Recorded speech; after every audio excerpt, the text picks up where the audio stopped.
For all you multi-talented, multitasking, multi-everything people out there. Take it away. Find your glory, write your story, fearless feet will carry you. Time you own it, take your moment, be a fire burning through. Hustling from night until morning, grinding it out, it won't be long. Feel your power, it's your hour, you inspire, you are strong. Enjoy your Zoa. No applause? You're all fired. Now that you've reached the stage in your life where quality television is important, Nubian TV is a black network that speaks to your lifestyle. Nubian TV is the world's first digital network devoted to the upscale and political lifestyles of black people. Nubian TV's programming includes politics, travel, fashion, food, automotive, arts and culture, civil rights, music, and more. Watch now on Amazon Fire TV, Roku, or watch globally at nubiantv.net. Nubian TV, it's what you want to watch. Caesar. Just look at him. Politician, general, author, ruler, man.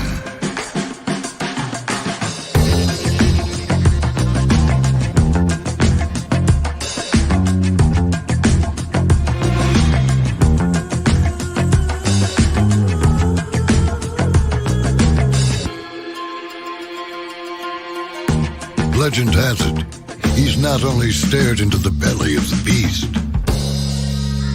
he's had it for dinner. Here he's free to relax, or party, or relax, or party, or relax, and party. His is a world of opulence, excess, and the occasional impulse buy. Not one to rest on his laurels, he's famous for ushering in a new age of entertainment. So, for anyone seeking a place where the sun never sets on a good time, all this awaits. I am Caesar, and I approve this palace.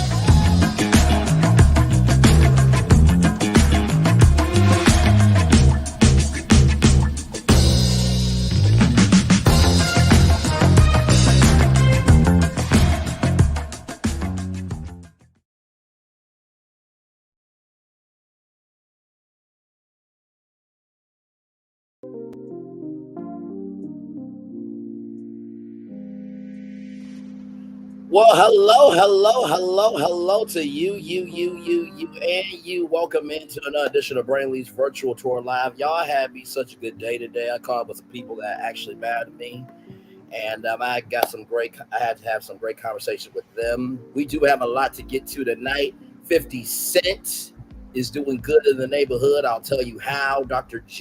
Jennifer Ashton, or Dr. Jen, as she is called at ABC. Well, she is moving on from ABC News after 13 years. I'll tell you what her next chapter is. Sony is in the game with Paramount. How? I'll tell you all about it. Disneyland is expanding.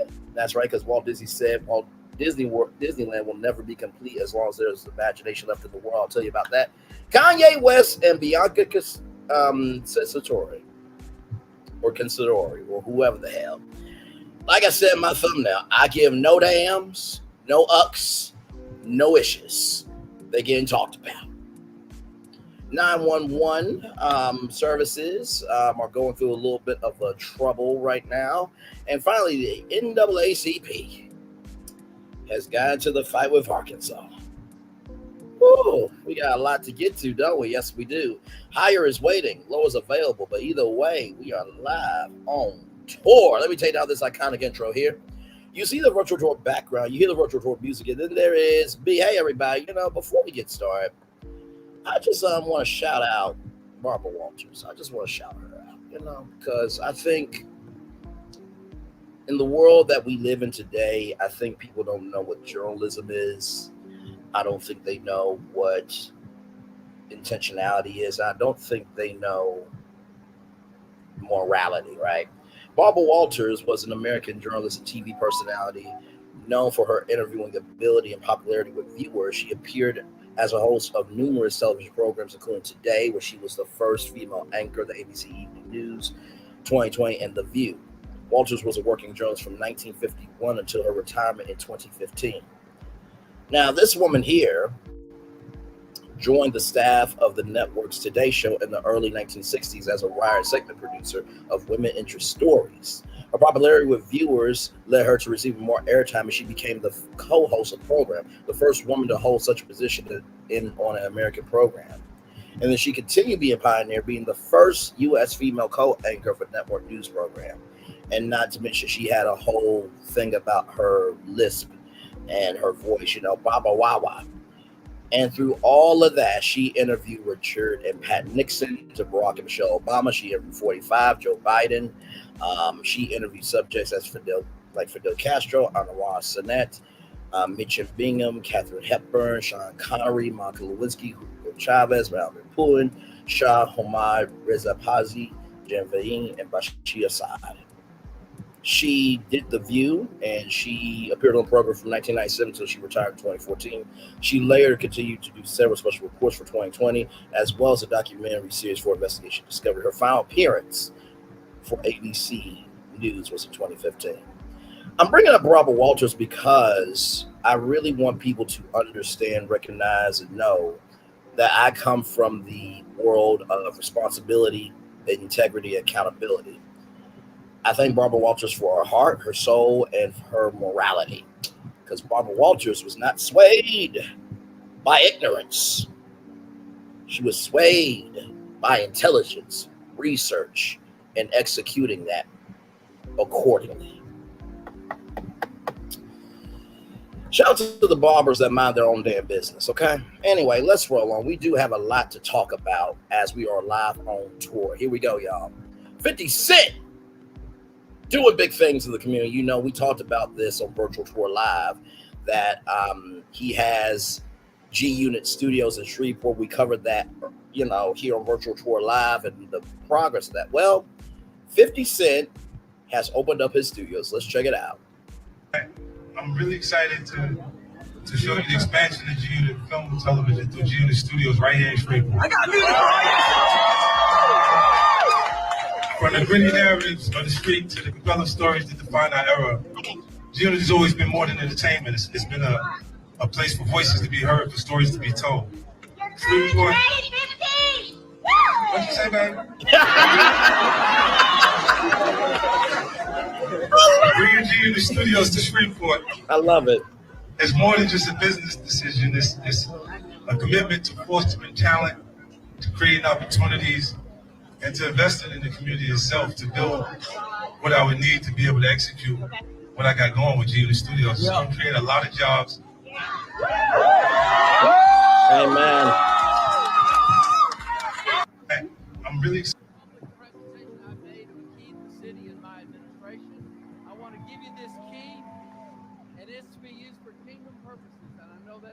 Amen, brother. And it also has a challenge, one of my challenge coins, and I love Shreveport button. Look at that right there. Declaring April 18th, Curtis 50 Cent Jackson Day in Cato Parish. Present to you a resolution in your honor. Beautiful. Declaring today, Curtis 50 Cent Jackson Day in Cato Parish. Come on now.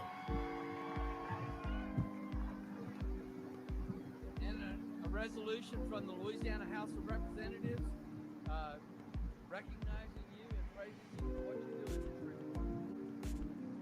in Shreveport. Amen. Public presentation. So here it is here. Excited to announce the expansion of G Unit Film and Television through the launch of my G Unit Studios right here in Shreveport. All roads lead to Shreveport.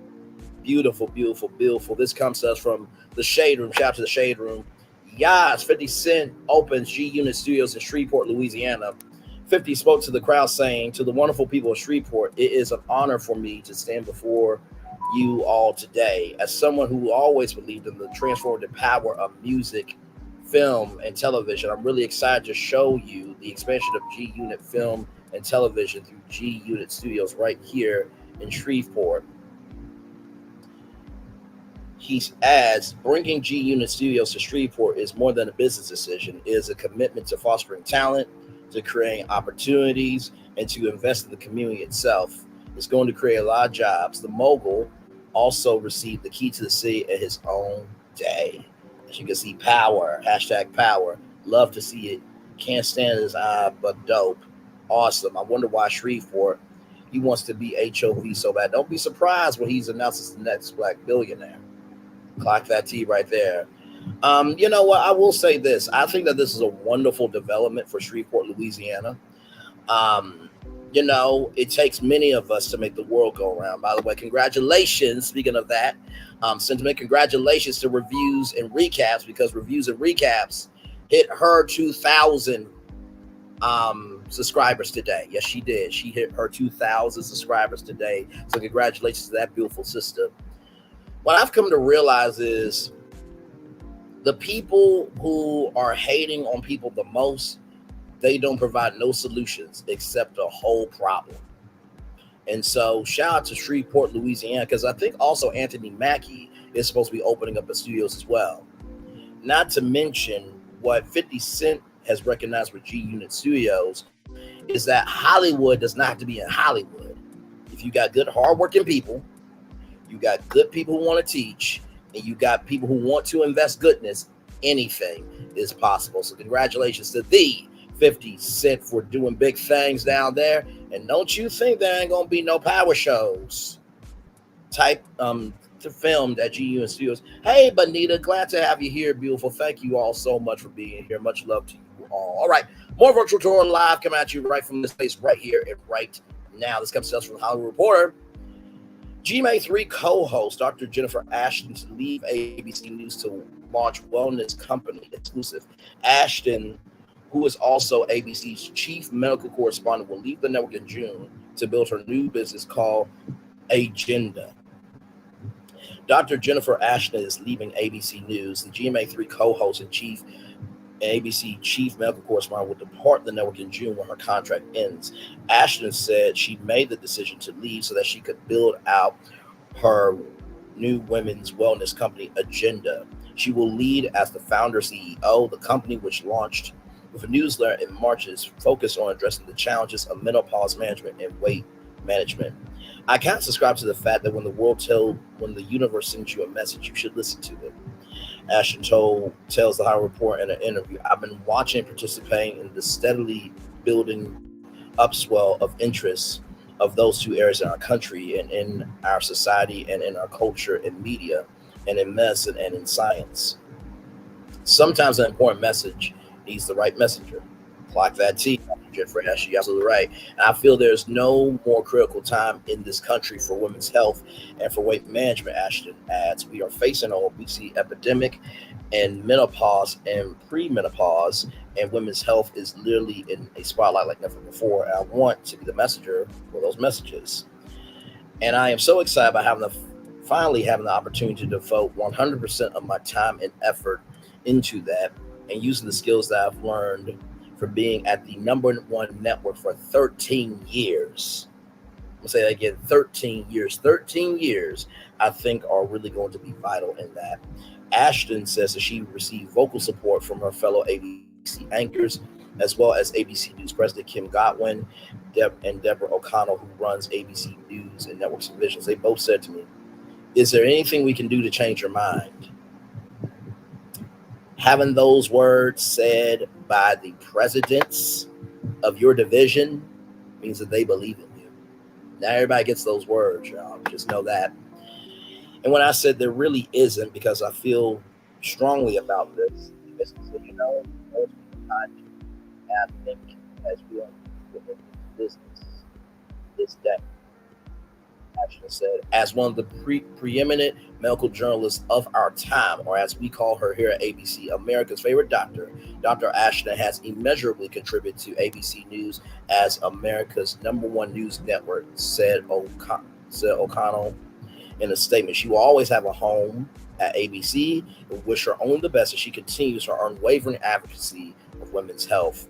Dr. Jennifer Ashton's straightforward, fact-based reporting has guided our audience in the country through some of the most significant health crises of the past decade, notably the COVID-19 pandemic, and she's done with so much poise, unfettered access to key health leaders and experts, and outstanding reporting that has provided a roadmap to wellness for millions of our viewers at the Goblet. The journalist and MD, she is a board-certified OGBYN and obesity medicine specialist, has been with ABC News since 2012 and began hosting GMA3 in March of 2020 to help explain the emerging COVID-19 pandemic to viewers. She has stayed with the program since then, including as a part of its relaunch last year alongside co-hosts Eva Pilgrim and DeMarco Morgan. Those of you who don't know who they are, they came in because Amy and TJ, Amy Robach, TJ Holmes, they were trying to put some good in their mornings in America, with Amy moaning and TJ giving her a reason to moan. Yes, indeed. It was a whole scandal. That being said, while Ashton is leaving ABC, she does not expect to abandon TV altogether, noting her experience as a medical contributor to CBS News and Fox News. What I've conveyed to ABC is that they're my family. I'm not going anywhere. I'm not disappearing from television. Ashton says it's a very powerful platform and medium, and I have been doing it at ABC for 13 years, at other networks 5 years before that, and I plan to continue to do television in some shape or form.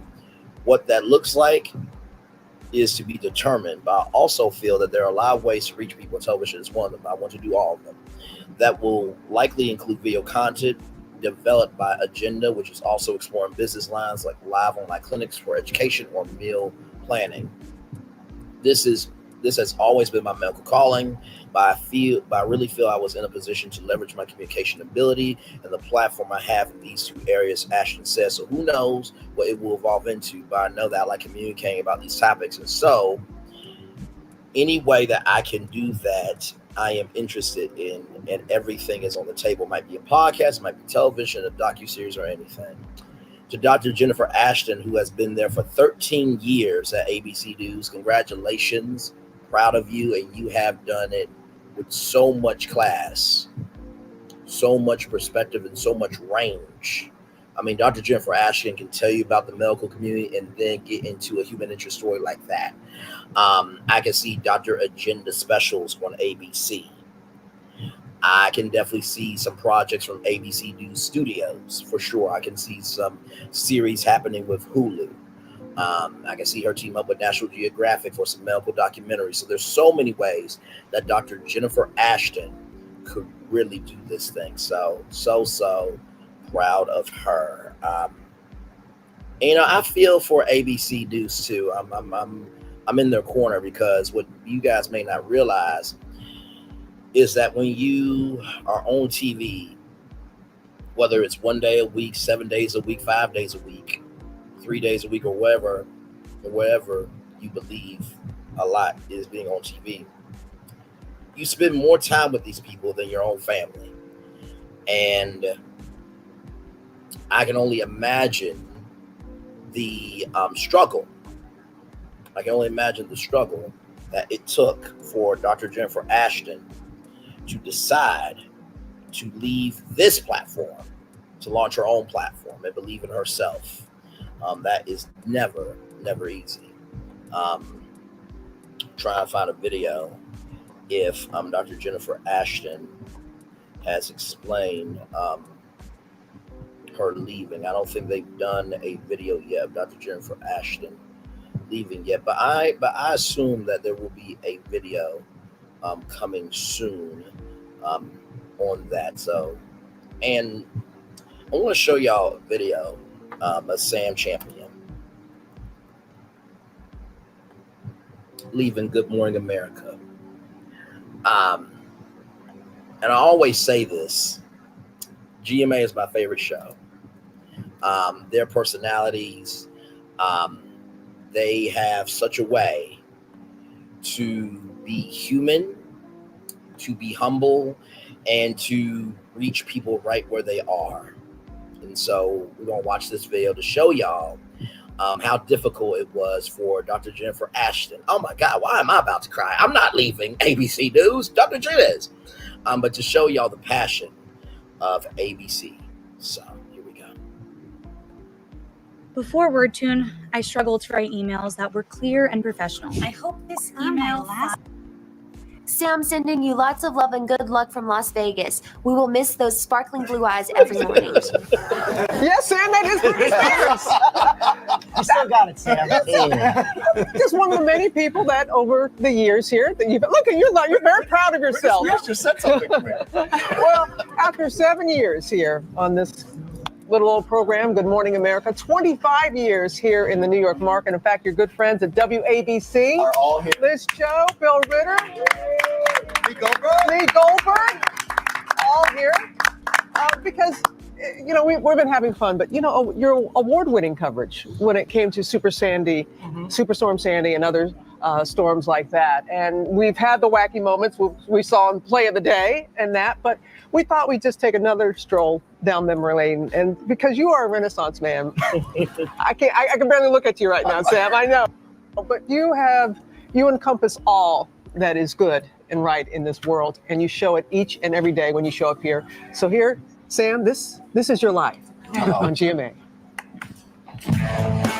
If you cry, it's okay, because I'm probably going to cry too. You can expect this one. Right now, Sam Champion of WABC TV here in New York City is filling in for Spencer Christian this week, and he has the national weather forecast for us. And it's nice to have you with us. Thank you. It's good to be here. We've still got a lot of wind and rain from the storm. Also flooding. Over here, water from the Gulf. Over here, water from the Bay. And you can imagine what they're doing to those fires that are out there in the hills that have been roaring all night long behind us. Water keeps going up so fast. We had just a levee leak early this morning. Imagine getting a 2 a.m. phone call saying you got 5 minutes to get out of your home. This, critics say, is what BP does not want you to see.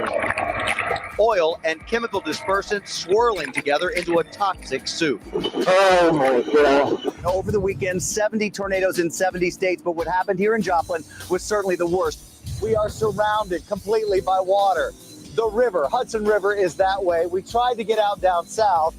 Don't know how much water is here on West Street and Chambers, but cars haven't been able to get through. Let me just set the scene for you. We are at the foothills of the Rockies, right at the base of the foothills. So all that water that's rushing out of the mountains, all that heavy rain, rushes right through here, and it cuts right through Boulder. This is the only structure standing in this community of what was mobile homes behind me. And when you look at it now, it's just basically shattered debris.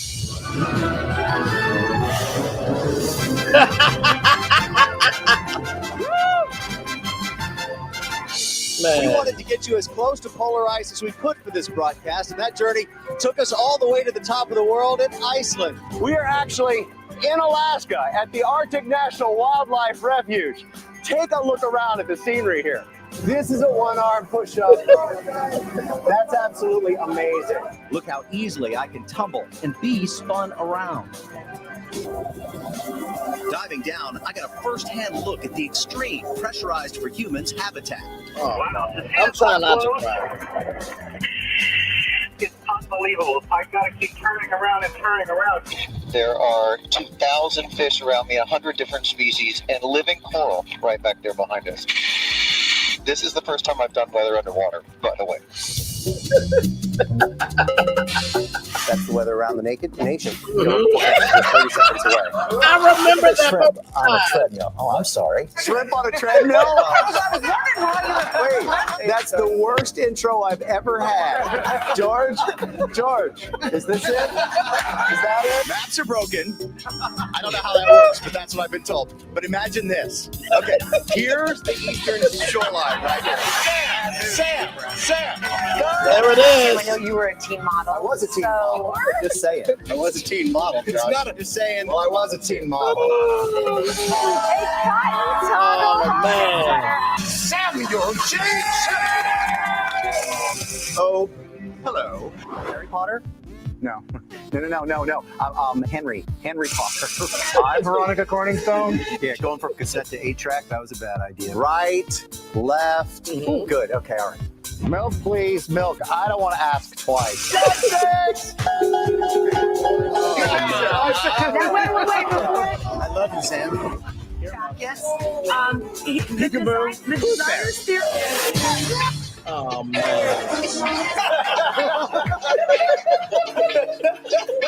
Is Sam still asleep while you're doing that? There it is.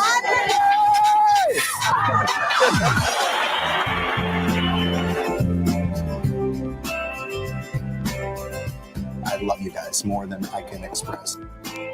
I've had the extreme joy that I don't think very many people will ever know of working with your friends and your family. This will always be my home.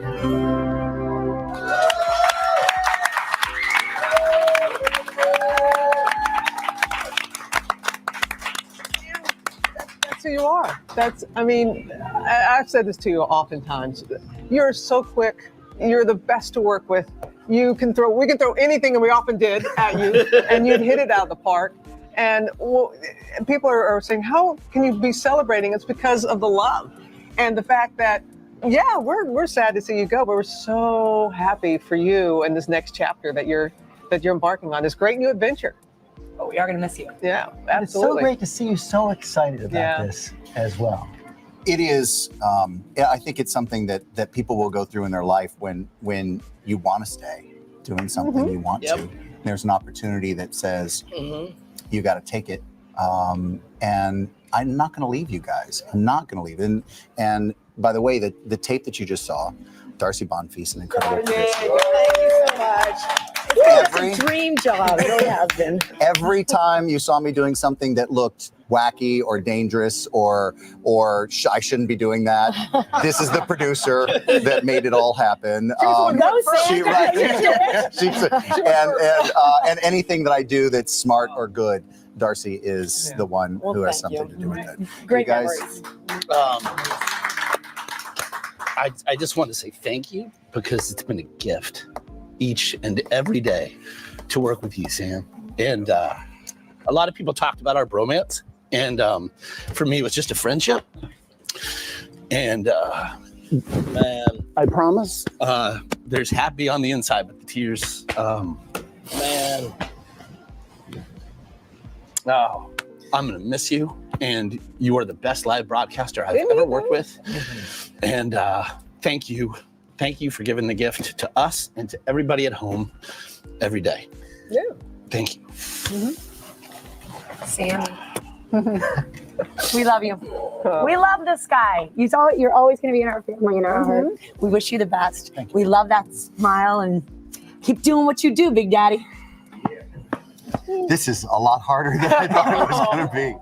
So I wanted to play that clip. You serve it. I wanted to play that clip for you guys because I know that for Sam to be on Good Morning America for over a decade and 25 years at ABC, I know Dr. Jen Ashton's last day is going to be quite emotional because you really do put your soul into this work. So to Dr. Jen Ashton and the entire ABC News family and that good old GMA family, one GMA family to all of you, love you, I value, and I appreciate you so damn much. Y'all have gotten me through so many mornings, more than you will ever know. All right, y'all, we got more Virtual Tour Live. Listen, it's been an emotional day today. We started off the morning with Mandisa sadly passing away, and now we're celebrating life, ladies and gentlemen. That's what we do around here. Sony Pictures Entertainment and Apollo Global discuss possible joint bid for Paramount Global. That's right. Sony Pictures Entertainment and Apollo Global Management are considering a possible joint bid for Paramount Global. News of the discussions were first reported by the New York Times. Sources close to the situation confirmed the conversations, but cautioned that there are numerous obstacles that will need to be overcome before the sides can formally submit an offer. The last time we talked about Paramount was the Skydance deal, and well, in the present day, they're in the midst of an exclusive 30-day negotiating window with Skydance Media. Apollo previously floated a $26 billion, capital B, billion-dollar offer for Paramount by itself before it floated an $11 billion offer for Paramount Picture Studio on its own. At present time, in this present space, Paramount Global is in the midst of a exclusive 30-day negotiating window with Skydance Media. Skydance and Paramount try and work out a deal that will merge Paramount into Skydance and bring in a new management regime led by Skydance CEO David Ellison. Paramount Global has set up a special committee of board members to consider offers and options for Paramount. That also includes Byron Allen, who made a multi-billion-dollar deal as well for Paramount. For those of you who don't know, I think he made about a $10 billion bid for ABC when Bob Iger idiotically said that ABC is up for sale. I'm like, no, because if you sell ABC, how are you going to promote your Disney parks and cross-promote, cross-pollinate, and brand synergy, all that stuff? So thank God, got to his senses and sat down somewhere. And then Byron Allen also bidded $3 billion for BET. Let me look up Byron Allen's number for Paramount. Byron Allen's bid for Paramount. So Byron Allen made a $14 billion bid for Paramount Global. That was recorded to CNBC, but really he made a $30 billion offer. So with that being said, a $26 billion offer from Apollo Global. So it's right there with the Byron Allen. That committee is understood to have rebuffed Apollo's overtures out concerned that the private equity firm might have trouble completing the deal given the mood in Washington with these deals because they don't want a media company to have a monopoly on the market. There's also a concern that a financial buyer like Apollo will be a less benevolent owner for challenged assets than a strategic buyer like Skydance with designs on growing the overall business. The concept fueling discussions between Sony and Apollo that our Sony Corp will contribute Sony Pictures Entertainment to the joint venture that will encompass Paramount Global. Sony and Apollo will both contribute cash to help finance the transaction that would take Paramount Global private. Sony would be the majority owner of the enlarged entity that also includes CBS. Sony and Apollo will have to come up with a structure for the deal for the 28 TV stations that CBS owns, given that Federal Communications Commission rules bar a foreign entity from having majority ownership control of TV broadcast stations.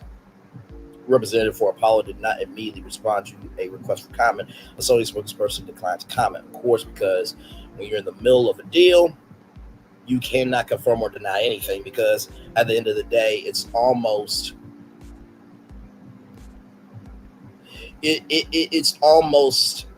murky waters for the truthfulness of right. The plan under discussion now between Apollo and Sony will mark a significant transformation for Sony Corp, which has had a Hollywood presence for nearly 35 years after buying what was then Columbia Pictures in 1990 for $3.5 billion. Sony Corp has consistently denied persistent rumors that the company was ready to exit its Hollywood investment.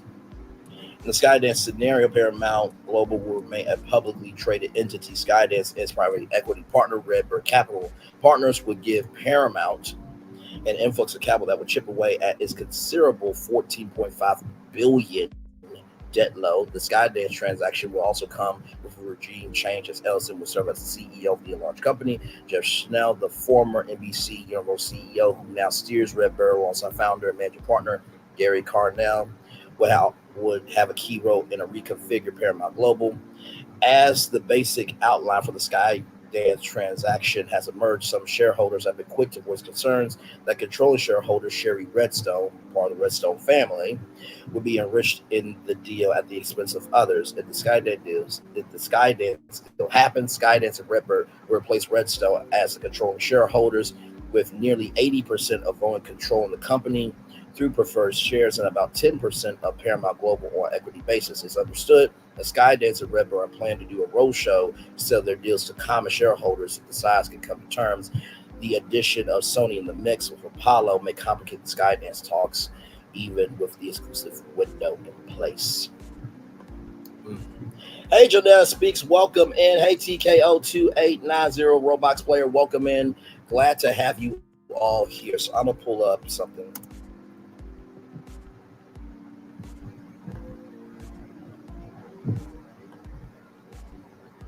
Because I really do believe that this is extremely important.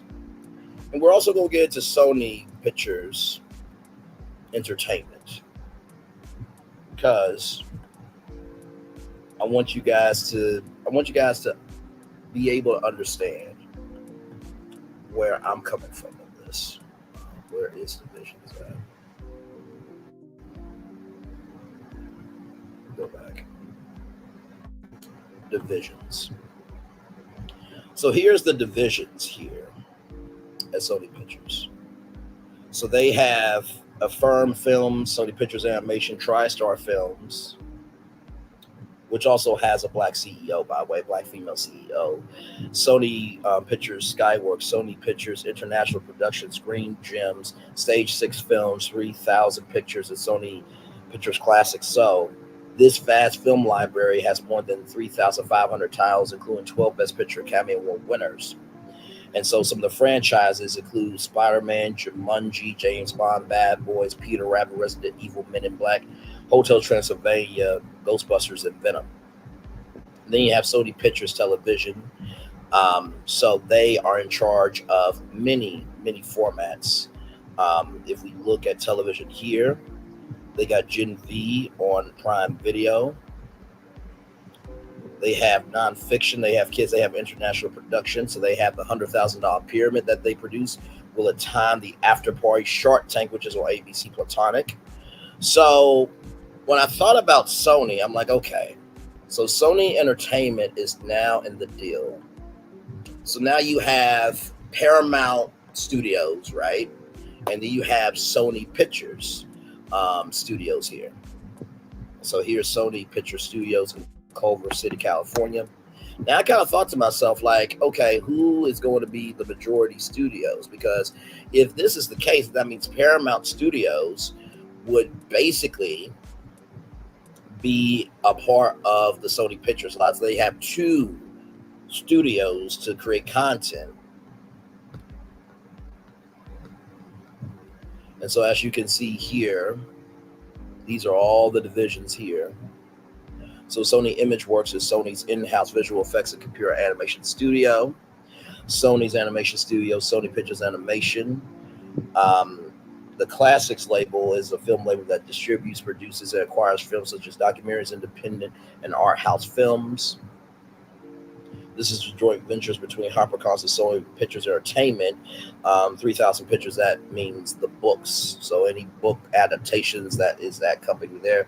Screen Gems, originally Columbia's animated division and later a TV production company, best known for a show called Bewitched of the Partridge Family. Yes, indeed. TriStar Pictures was a joint venture between Columbia Pictures, HBO, and CBS. So they do have a lot here. Then they have home entertainment here, which includes Stan Lee Comics. Stan Lee Comics, also known for Marvel. Frederator Networks. I think that is. I think Channel Frederator is probably under Butch Hartman. I think I could be wrong on that. And then of course you have Sony Television Distribution, Party of Five, The Shield, Seinfeld, King of Queens. They also produce Wheel of Fortune, Jeopardy, Embassy Row, which we talked about that in the Andy Cohen breakdown, of course. 19 Entertainment, which is a production company founded by Simon Fuller, so you can get Dancing American Idol.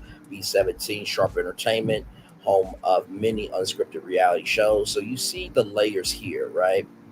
And so I'm thinking to myself, if Sony got a hold to Paramount, it would be a good deal because Sony has a lot more resources at their disposal that Paramount does not have, not to mention Game Show Network. Okay? So Sony does not own any television network. So if they own CBS, then they could put some of the game shows from Game Show Network onto CBS. And you know what? I think Game Show Network, even though it's game shows, I think Game Show Network could turn into real game show network. So reality and game shows in one network. And of course, you have Crunchyroll, which is home for anime. And then you have related Sony Pictures divisions. See all those. The biggest thing that came to my mind was PlayStation.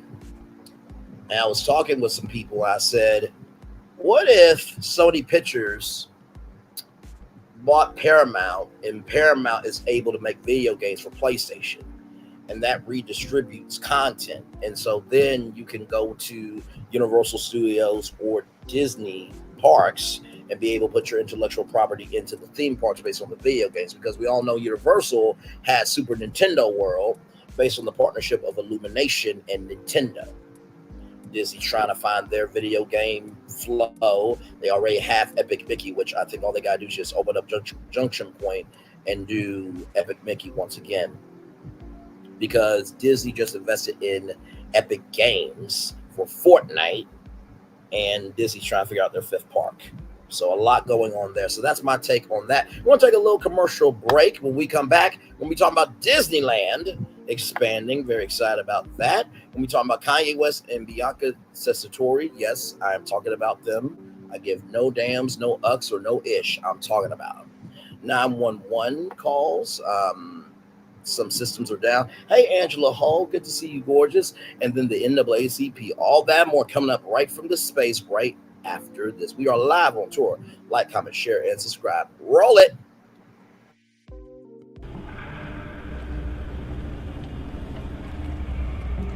I got a question for you. What does this city know about luxury? Huh? What does a town that's been to hell and back know about the finer things in life? Well, I'll tell you. More than most.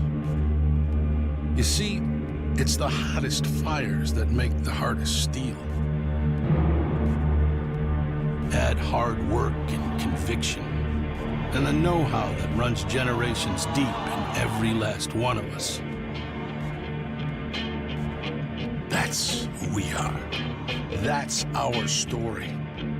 Now, it's probably not the one you've been reading in papers, the one being written by folks who've never even been here and don't know what we're capable of. Because when it comes to luxury, it's as much about where it's from as who it's for. Now, we're from America, but this isn't New York City, or the Windy City, or Sin City, and we're certainly no one's Emerald City.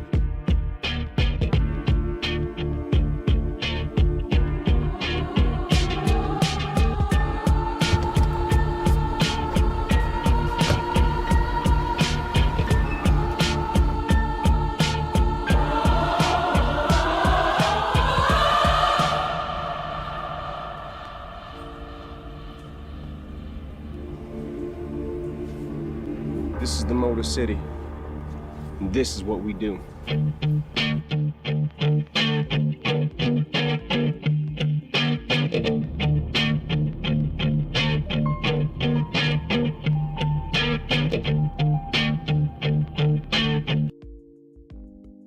Have you tried the Popeye's chicken sandwich made with our buttermilk crispy chicken and our delicious toasted brioche buns with spicy or classic mayo? If you haven't, try it today for just $3.99. Love that chicken from Popeye.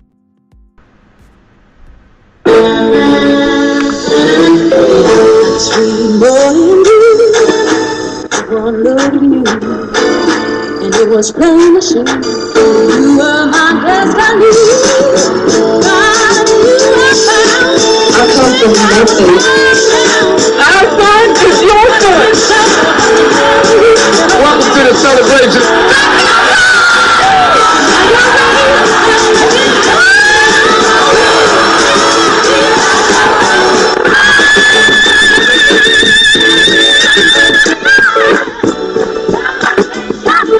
We all we got. Don't do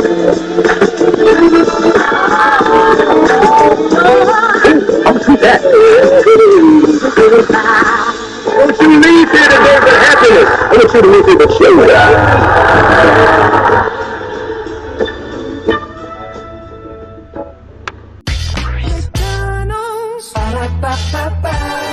I'm loving it. And I'm loving y'all right back. Welcome back into Brayley's virtual tour live. Glad to have all of you here in the building. All right, y'all ready to talk about some Disney? Because we got some things to talk about Disney. Yes, we do. Yes, we do. Yes, we do. Yes, we do. Pull it up here. Disneyland clears major hurdle in $1.9 billion. You heard me correctly. $1.9 billion expansion plans. The Anaheim City Council has given its preliminary approval of a measure allowing for the massive $1.9 billion expansion of Disneyland, known as Disneyland Forward. City Council members voted 7-0 in favor of the proposal early Wednesday morning, following an 8-hour public hearing. It will face a final City Council vote on May 7th, should the proposal be approved then. Land use changes related to Disneyland 4 would be implemented until 30 days later. Disney has enough room for another Disneyland in Anaheim. Okay. Park chairman says many people ranging from Anaheim residents and Disneyland cast members to officials from neighboring cities took the opportunity to speak at Tuesday's meeting, expressing support and opposition for the expansion. The Disneyland 4 proposal is a 40-year agreement. If you 40 years old, think about that agreement. 40 years. That is 10 decades. Okay. 4 separate decades, 10 years each, 40 years. That would guide where and how future developments would occur, allowing for new attractions, shops, restaurants to be built within the areas of the resort that Disney already owns and operates. Park attractions will be built alongside hotels on the west side of Disneyland Drive, along with buildings, shopping, dining, and entertainment where the Toy Story parking lot area at Catalina Avenue and Harbor Boulevard stands today. So this is Disneyland here. Oh. So that is, hang on, let me see, can I do this in a bigger form? Yes, I can. So this is the Disneyland conceptual rendering here. So that's the Disneyland Hotel there. So you have all new rides. I think that is, I'm not going to say that's a water park, but I'm going to take y'all through all this because I do have the link for Disneyland Forward. But yes, all that, all of this, $1.9 billion. Okay, that's Oprah's net worth. Yes, indeed. So this is the planned additions of attractions and shops around the resort's Disneyland Hotel and Paradise Pier Hotel. The company will also pay $40 million to buy Magic Way, Hotel Way, and a Park Clementine Street from the city. Magic Way serves drivers using the Pixar Palace parking structure and visiting Disneyland. Visiting the Disneyland Hotel. If Disney bought Magic Way, it will be transformed into a pedestrian walkway, a city spokesperson previously told KTLA. So as soon as this ad is over. Shops, restaurants, and entertainment. Win for Disneyland. The Anaheim City Council has given preliminary approval for a massive $1.9 billion expansion of the park. Disneyland Forward is a 40-year agreement that would bring more attractions, shops, restaurants, and entertainment to Anaheim, but it's not a done deal just yet. Ashley Aiken is the mayor of Anaheim, and she joins me with a very colorful background tonight with more. Mayor, thank you so much. Let's just start off more broadly. How will Disneyland Forward work? I think a lot of people might be confused because this is, as far as I understand, absolutely repurposing land that Disney already owns. That is correct, and thank you so much for having me this evening.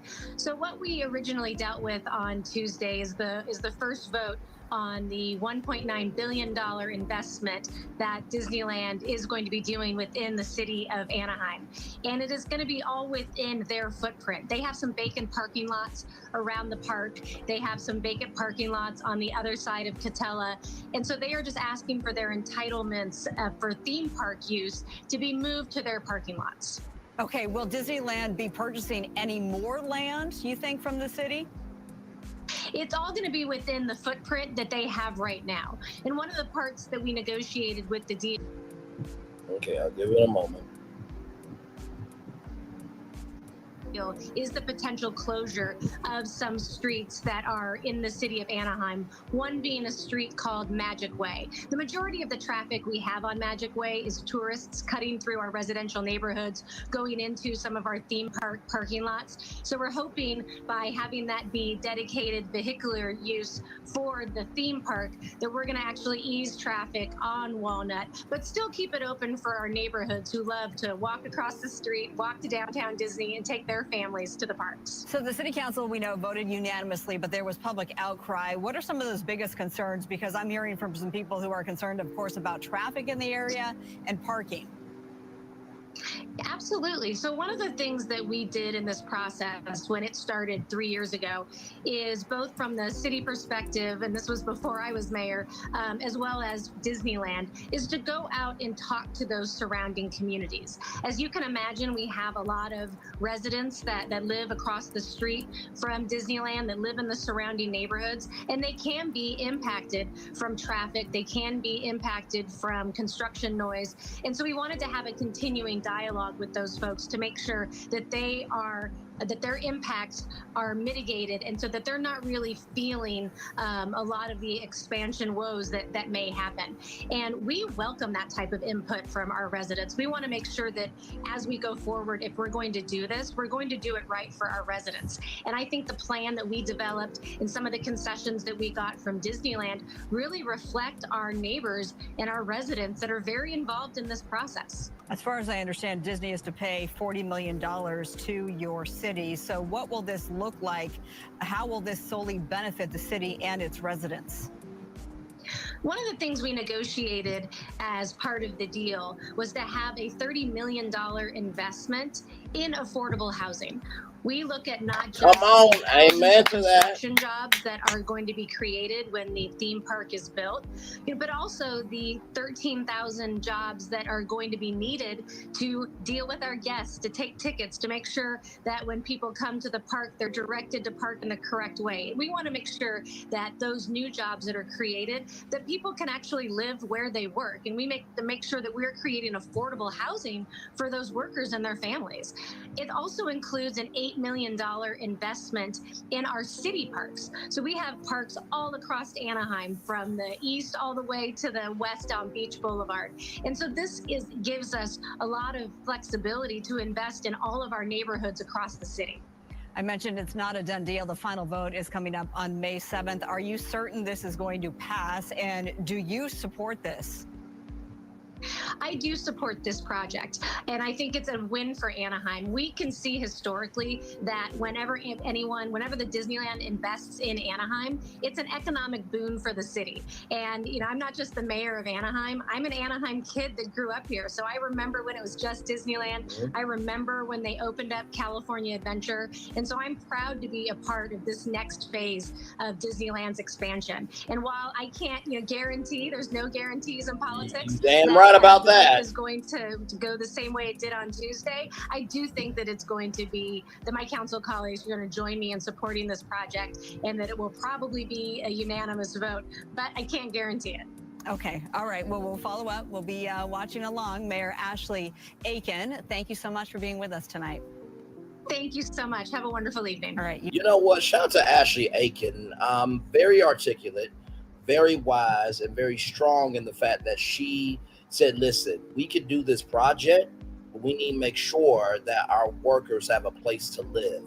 I like that energy. I like that energy for sure. So as we roll on with the story, during Tuesday's meeting, many residents expressed disapproval of the potential sale of Magic Way. However, with the approval, the city ended up transferring responsibility of Magic Way over to Disney. The city is transferring responsibility for Magic Way because the road overwhelmingly serves the Disneyland Hotel, a Disney employee parking lot, and the south end of the Pixar Palace parking structure. A news release from the city said. During the comment During the public comment portion, some residents asked why the city has to rely on Disney to provide money for the streets and infrastructure, while others proposed that Disney donate more money to the city without the need to expand the theme park resort. During his presentation, Disney expressed its commitment to spending at least $1.9 billion on the resort over the next decade. The city specified in the proposed development agreement for Disneyland Forward that the minimal investment will go to theme park attractions, entertainment, lodging, shopping, and dining. Investments for parking and road improvements and bridges would be separate. The expansion plans will also benefit the city outside the theme park, since Disney has set aside millions of dollars for improvements to infrastructure and such as sewers and roads around the resort area. The company also noted that it's committed to spending $30 million for affordable housing, $8 million for city parks, and continuing workforce programs in Anaheim. In his comments to the council, Disneyland Resort President Kayne described Disneyland Forward as the resort's legacy project. We are ready to bring the next level of immersive entertainment to Anaheim, Podrock said during the meeting. We are committed to starting right away. As for the new experiences and attractions coming to the resort, no official plans have been announced, but some have been teased by the company and fans have theories. Disneyland is moving away from gas-powered cars for the Autopia attraction, so they'll be moving to electric cars very soon. Disneyland fans hope that lands, rides, and attractions based on Tangled, Zootopia, and Tron, and expanded areas based on Peter Pan and Toy Story will be in the works. Can we get a Wally Reed theme for Tomorrowland, please and thank you? Good damn. One of the best movies of all time. Y'all just let Wally sit there for no damn reason. But anyway, Disney Parks Chairman Josh D'Amaro also talked about the Tron possibility of bringing Frozen's Airedale, Black Panther's Wakanda, and Coco's Santa Cecilia to life in some capacity at the happiest place on earth, and potentially a sister park in Orlando last year. During the meeting, Patrak talked about the potential of bringing expanded experiences to Star Wars Galaxy Edge, Avengers Campus, and Cars Land. Now, if you're probably wondering, well, why isn't it Marvel's Avengers Campus? Well, Marvel gave the rights, or Universal bought the rights to Marvel, so that's why you see Marvel at Universal Orlando. That's why you see Avengers at Disney parks. So you don't see Marvel. So that's how they're able to coexist. Aside from the proposal, Avatar-themed experiences is expected to come to the resort at some point in time in the future, based on comments from Disney CEO Bob Iger. Tiana's Bayou Venture is also slated to open later this year at Disneyland. So a lot is going on there. Hopefully she's speaking the truth, and the employees will be paid decent, can afford the housing. With all the money that they make, they should be able to compensate their employees enough so they can afford decent housing. I agree, but I think also too the fact that she is asking for that and Disney wants to do that, that's a win, and we need more of that for sure. So those of you who are wondering, Braylon, what is Disneyland Forward? You know I got the intel for y'all. Y'all know I got the intel for y'all. Let's roll. Let's do what we do. So this is Disneyland Forward.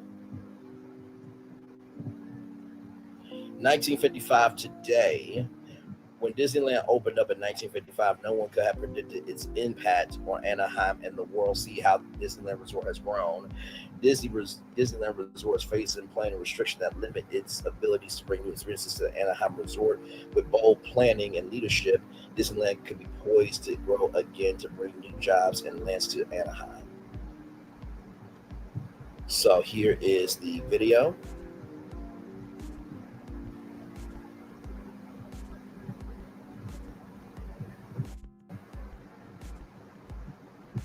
Good evening, everyone, and Happy New Year. Oh, wow. Okay, that's 28 minutes. Never mind. We will watch that a little bit later. I'm sorry, y'all. Like, let's look around a little bit, and then I'll ask y'all if y'all want to see the video. Because I thought it was going to be like a quick little video, you know what I mean? But let's look at the benefits of this. Let's look at the benefits. Community benefits here. $1.9 billion investment in new theme park and lodging experiences in the first 10 years. Disney will pay another $5 million to the city's general fund if Disney's total investment at the 10-year mark is at least not $600 million or more than the committed $1.9 billion investment. So the $1.9 billion in new theme park and lodging could mean up to $30 million in annual revenues to the city. to fund city services such as fire, police, and transportation improvements. Disney will contribute $15 million for affordable housing with the completion of the approval process for Disneyland Forward, and the remaining $15 million at year 5. Disney's $30 million commitment will represent the first and largest investment in affordable housing for a non-residential project in the city's history. City's new public housing will accept the $30 million to jumpstart affordable housing projects in Anaheim in the near future, enabling the city to leverage the $30 million with matching funds, providing $8 million to park improvements in Anaheim or outside of the Anaheim resort area. The $8 million could fund 64 pickleball courts, 40 basketball courts, 30 fitness stations with exercise equipment, 20 playgrounds, 10 skate parks, and 6 dog parks. And the $8 million could fund a 3-acre park with a playground, sports court, walking trails, and sitting areas, or all that there.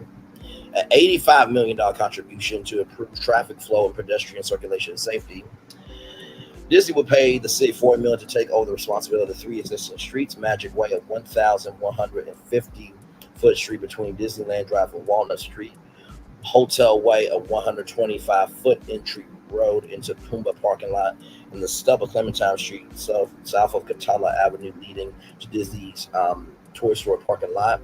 This payment will also include the removal of the previously proposed future extensions of Clementine Street and Genie Autry Way through the existing Toy Story parking lot.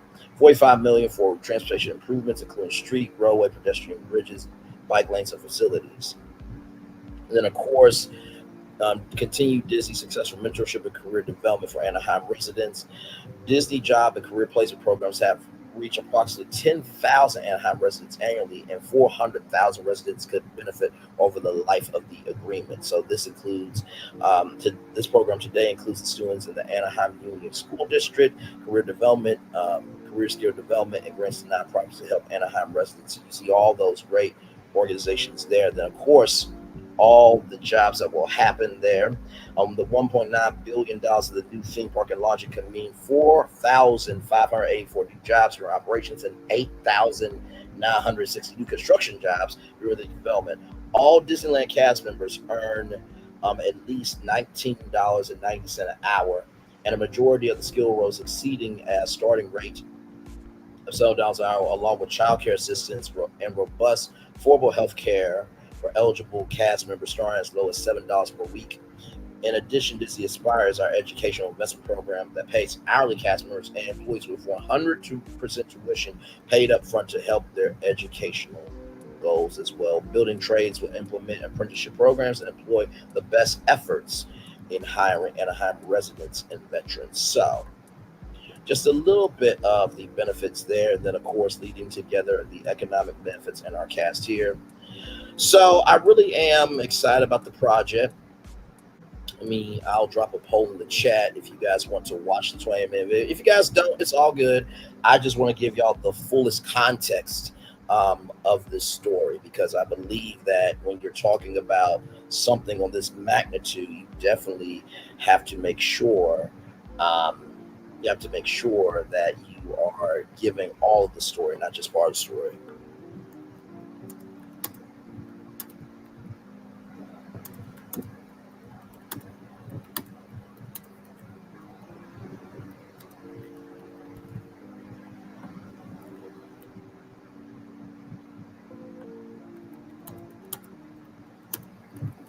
Okay, so there we go. I'll ask the question on there. So there's the poll question. You guys want to watch the 28-minute video? You guys let me know on that. But those are just some of the benefits that they want to do with Disneyland Forward there. So shout out to that. I think they need a water park, honestly. I really do. But yeah, that is that. There's y'all. Let me know what's going on with you all there with that. I'll wait for the results to come in. As the results come in soon enough, let's talk about Kanye West and Bianca Censori, shall we? Let's talk about it. Listen, people are talking about it, so I'm talking about it. That's how it works, y'all. That's how it works. That's how we roll. That is how we get down here at Virtual Tour Live. Bianca Censori criticized for wearing bandages on shoes on Disneyland date with Kanye West. Bianca Censori's style choice for a Disneyland date with husband Kanye West was not well received, though the 29-year-old fashion pics often prompt controversy. Her latest outfit at first seemed like the least radical, according to fans online. However, upon second glance, eagle-eyed viewers noticed that Censori wasn't wearing shoes, just bandages. In footage update online, the models and rapper are seen walking through the amusement park holding hands. Censori is dressed in a two-tone nude square neck top and matching spandex shorts with a medical wrap around the soles of her feet and ankles. I don't think there's anything wrong with that. There are people who have injured feet that walk around, Disneyland. Meanwhile, the Pure Souls artist donned a white hoodie, baggy sweatpants, and sneakers. As the two on the cobblestone pathways, Censori's feet picked up a collection of dirt, darkening the bottoms of the bandages. Ooh. Viewers on TikTok couldn't believe that the A-lister chose to forego footwear for a day spent frolicking at Disneyland. My feet hurt for her. Disney with the comfiest shoes is hard enough. I can't imagine basically being barefoot, Candy Woman exclaimed. Another said walking around with no shoes on. So weird, bro. No shoes in that place is disgusting, a blunt individual remark. A fourth added, I'm confused by this lady wearing no shoes, and the majority of the public allowed her to enter with no shoes on. It's beyond my comprehension. Other bar reviewers questioned the example the pair were sent for all the young children at the park with them. Shows a good example for all the children. Disney, one sarcastic individual quip. A second asked how is this allowed at Disneyland.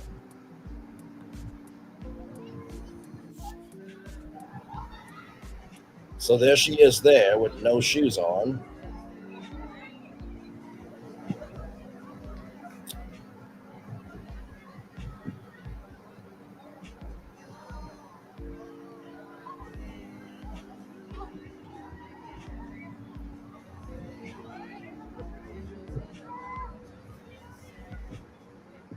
And by the way, shout out to Disney David Kelsey for that great intel there.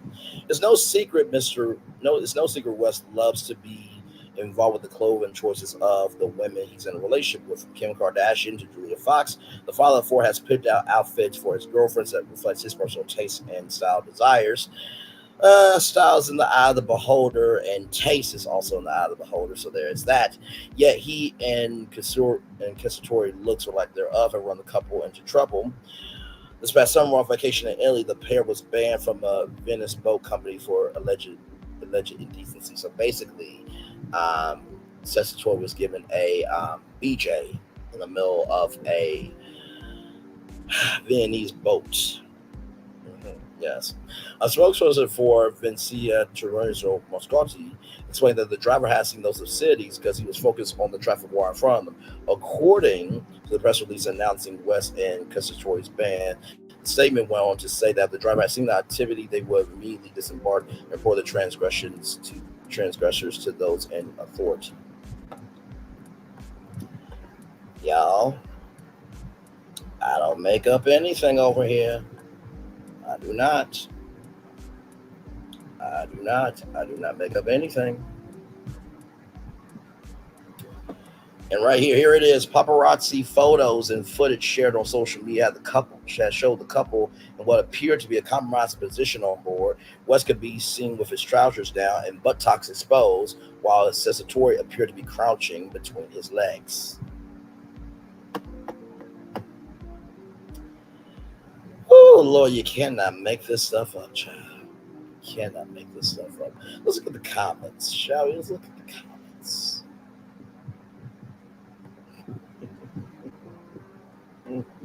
Further proof that there are two sets of rules, one for regular people, one for celebrities, although I'm not sure that either of those folks qualify for that status. What I do know, if I've seen articles of women having to change or top will be removed from the park for far less revealing attire than show here. That is so true. There was a couple that said, I gave her the D. I'm the one that received the D, and they had to leave, which it was just a little funny joke.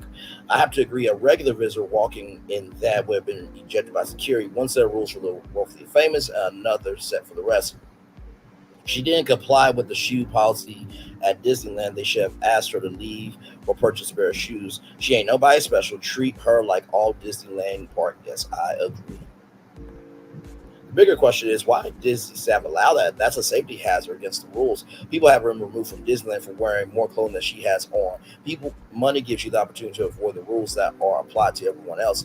Disney dropped the dress code for this couple. Why did they force it on to other customers? So for American kids, wasted their time about worrying about what celebrities wear. Kids in India and China stressing out by the engineering exams they're taking, and we wonder why we almost all new innovation comes from overseas. Here's a thought: rather than wasting time on TikTok, concentrate on a new battery that won't rely on lithium or using AI to automate our factories to make them competitive on the outside world. Oh, that's so cute. You have no life. You have no purpose. You should have been hashtag swallowed by your mama. That was a waste of a comment. I would love to see someone try to go to Disneyland wearing the exact same outfit, see what happens. She also forgot her clothes. This is a family setting, yet young adults are being escorted to a shop to have a t-shirt insisted to be put on for something less appropriate than leg Gavalda here. Money sure doesn't buy class.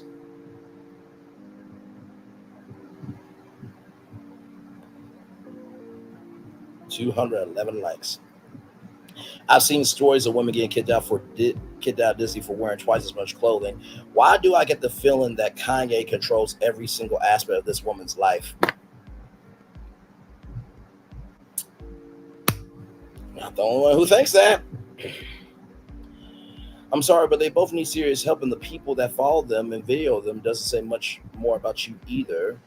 I honestly don't even care whether or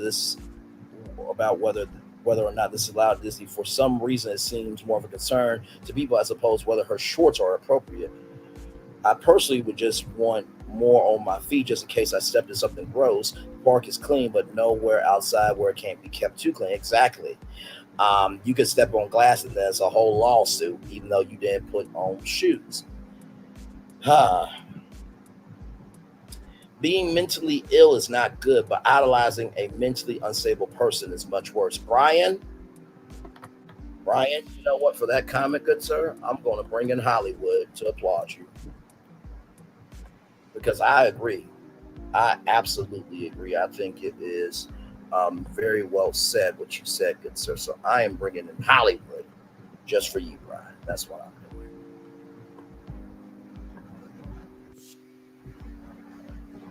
And helping me write my personal statement. This is for Brian. All right, Janelle speaks. Much love to you. All right, Janelle speaks. Much love to you, Queen. We'll talk soon. Love you, love you, love you, love you, and thank you, thank you, thank you, thank you. You know what, Brian? I'm sorry. I gotta do it again. Hang on.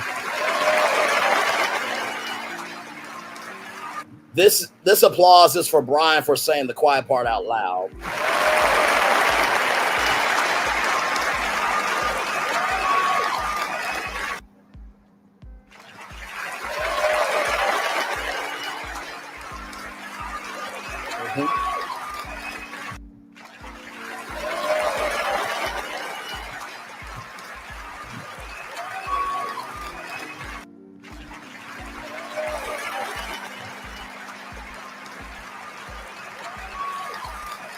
Brian, that is for you, good sir, because you said what everybody has been saying. Bianca, blink twice if you need to be rescued. It seems that these women like him controlling them and allowing him to choose what they wear. So weird. Shame on Disneyland for not asking her to wear what shoes. What happened to no shirt, no shoes, no service? Why are they even there? Anyone else dressing like she did would have been banned from the park. It's utterly ridiculous that she is allowed to walk around like that. I can't believe this woman is as crazy as her husband. So glad they found each other. I can't care less for those two Waco people. Proof that money and class can't buy sin. She and Kanye, or Twilly, or whatever his name is, are made for each other. You must pay the camera crews good money to follow him around. Neither of them are that point any longer. Why in all her photos does she look like a zombie staring? Just some of the comments. Some of the comments from the people. I didn't make up any of those comments. And here she is here this is what she was wearing at Disney. That little girl had more clothes on than her. That's sad. A child is more grown than an adult. That's a disgrace. And look at Kanye West looking like the damn Michelin Man. Somebody should have deflated your whole brain with your brain cells that don't work no more. Fucking piece of shit. Oh, and he's a Mitch. M-I-T-C-H. Mitch. Mitch.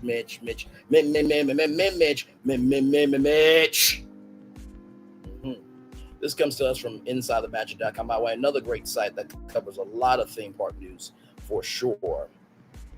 So celebrity signs are nothing new for the Disney parks, with places like Disneyland, Walt Disney World, Disneyland Paris being popular vacation destinations for some of the world's most famous and recognizable figures. Over the last several years, people like Marvel superstar Chris Evans, world-renowned athlete Michael Jordan, and iconic Disney sensation Hilary Duff have all made an appearance or two at the Disney parks. However, the Kardashian family is especially passionate about the Disney parks, with members of the family being spotted fairly consistently at Disneyland and Disney World. Kim Kardashian and her sisters Khloe and Kourtney have been spotted visiting the happiest place on earth with their famous and significant others, taking over the parks and causing chaos. Before their divorce, Kim Kardashian and Kanye West, who still goes by Kanye West, we call him Kanye West, nobody calls him that shit. Minneapolis, who is a white supremacist supporter, put out there saying, everybody call him this. No, his mama named him Donda West. Sorry, his mama Donda West named him Kanye West. So no, his mama takes supreme. You're shit. Once again, shit that's swallowed by your mama because your existence is repulsing. Minneapolis. Okay? His name's Kanye West. Could be seen visit Disney parks frequently, bringing their children along for the ride. The two officially split in 2022, with Kanye finding another partner named Bianca Censori. Kanye and Bianca tied the knot in 2023. The couple made headlines practically wherever they go. Now the couple is making headlines for their choice of clothing, or more specifically, their lack of clothing at Disneyland. A video of the two strolling through Star Wars Galaxy Edge at Disneyland gone viral. Bianca appearing to walk through the park barefoot. So there they are there. Right there, you see that?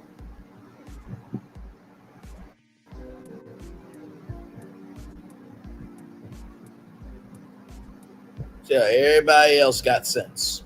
But them. Shocking. Shocking. If you want to know where an idiot is, just look at where the idiot is walking. The Disneyland Resort makes it clear it does not tolerate bare feet in the dress code of its section. In the dress code section of its list of rules, though Bianca seems to be skating by this specification. The 29-year-old Australian model seems to be wearing some wrappings around her foot, which is apparently enough coverage for Disneyland. Bianca donned a tan cloth draped over her front, wearing skin-tight bodysuit underneath. Kanye could be seen wearing all-white ensemble, though his pants did not match his hoodie or his shoes, because there's nothing in his brain cells are not matching to form a brain to have comprehension of responsibility. That's why. Yes. VIP tour guided the two into Millennium Falcon Smuggler's Run, one of two attractions located at Star Wars Galaxy Edge. This land is considered by many to be one of Disney's most impressive and immersive theme park locations, features some of the most complex and advanced rides and attractions ever seen. The couple made their way through the rest of Disneyland Park, which houses a variety of iconic and legendary rides like Pirates of the Caribbean, the Haunted Mansion. Matterhorn Bob says, of course, it's a small world after all. The duo could be seen layered posing for photos while riding Space Mountain. Wait a minute. Is that real?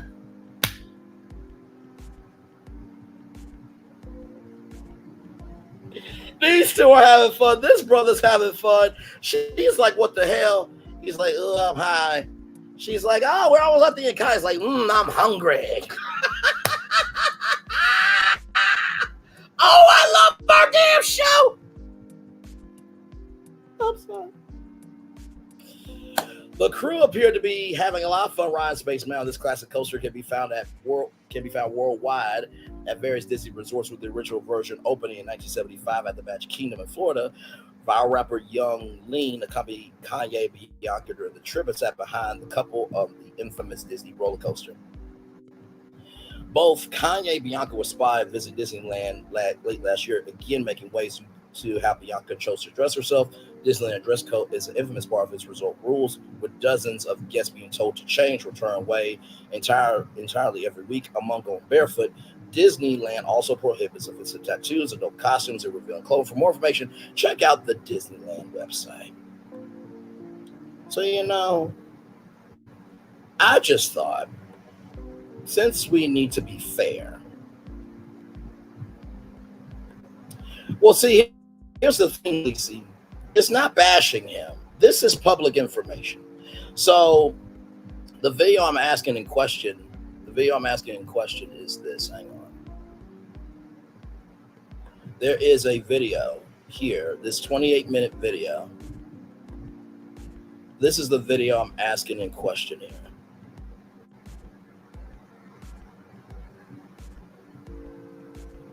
So this gives more context to the Disneyland Forward project. So I'm asking if you guys want to watch this video. It's totally up to y'all. We don't have to watch it. I just wanted to give you guys the fullest context on the story. Okay, so it looks like after 4 votes, 75% of you said, no, I got it. And 25% of you said yes. Okay, so I'm going to let that stay up there just for a little bit longer there, just to see if any votes change, because we are fair over here. We are fair and just, and we try to be about we try to be about respectful righteousness. That's what I meant to say. Hey, who said that? Welcome and glad to have you here. So this is the video that I'm asking y'all if y'all want to watch the whole 28-minute video. If not, it's okay, or we can come back around to it. It's totally up to y'all. I should have put that as an option, but to be fair, I think we should look at the Disneyland dress code. Just to be fair. You know what I mean? Just to be fair. Inappropriate attire. Costumes may not be worn by guests 14 years of age or older. Masks may not be worn by guests 14 years of age or older unless they are for medical purposes. Clothing with objectionable material, language, graphics, excessively torn clothing or loose,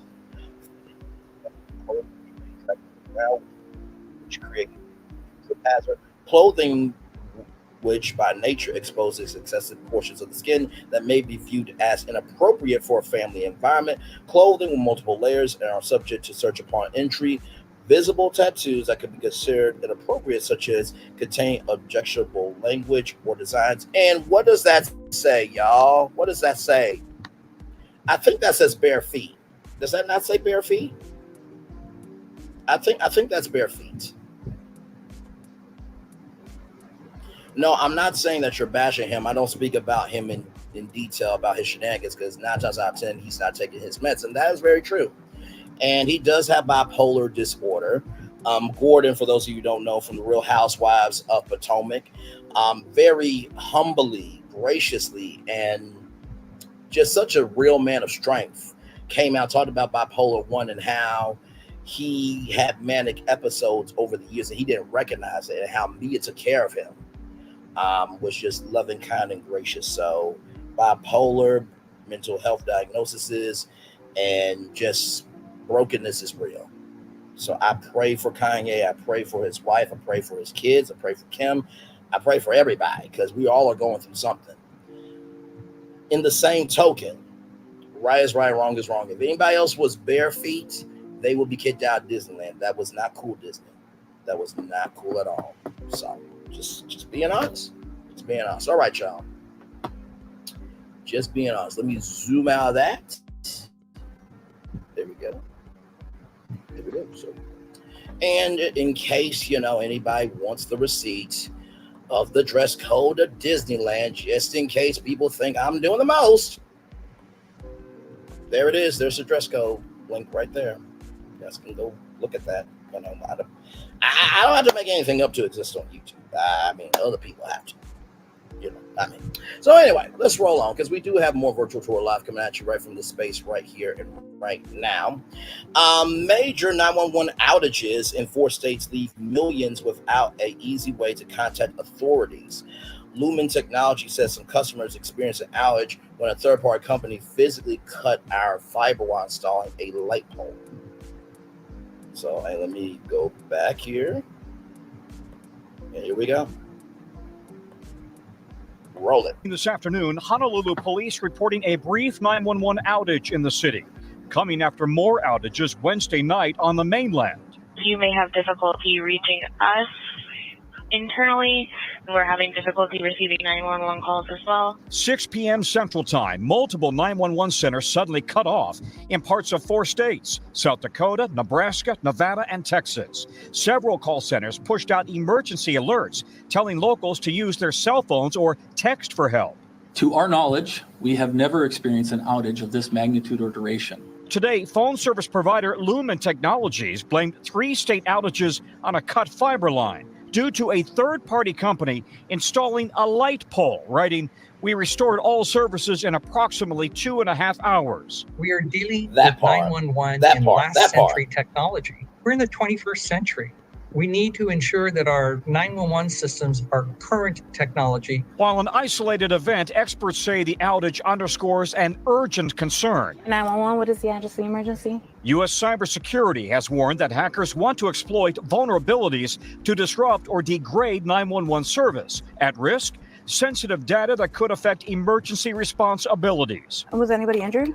Already, ransomware attacks on 911 centers, including Bucks County, Pennsylvania, have forced dispatchers to revert to manual systems. In 2017, 911 centers in more than a dozen states were paralyzed. Now, amid heightened global tensions and a divisive election looming here at home, concerned that critical emergency communications can easily be undermined. Chris Krebs is the federal government's former cybersecurity chief. The homeland, as we say, is no longer a sanctuary. So we really have to bake in cybersecurity resilience measures into every business plan, into every operational plan. Tom Costello, NBC News, Washington. Thank you, good sir Tom Costello, a legendary reporter in the game of journalism. Law enforcement agencies across 4 states were left scrambling following reports of major 911 outages that left millions unable to quickly contact authorities in emergencies late Wednesday. Many of the outages reported in Nebraska, Nevada, South Dakota, and Texas were restored by the late evening, but the Federal Communications Commission said Thursday its investigation is just getting started. When you call 911 in an emergency, it is vital that that call goes through. The Federal Communications Commission has already begun investigating the 911 multi-state outages that occurred last night to get to the bottom of the cause and impact. Federal Communications Commission Chairwoman Jessica Rosenwald said, so far there's no indication that the outages were caused by a cyber attack or other malicious act. Law enforcement officials told NBC News on Thursday.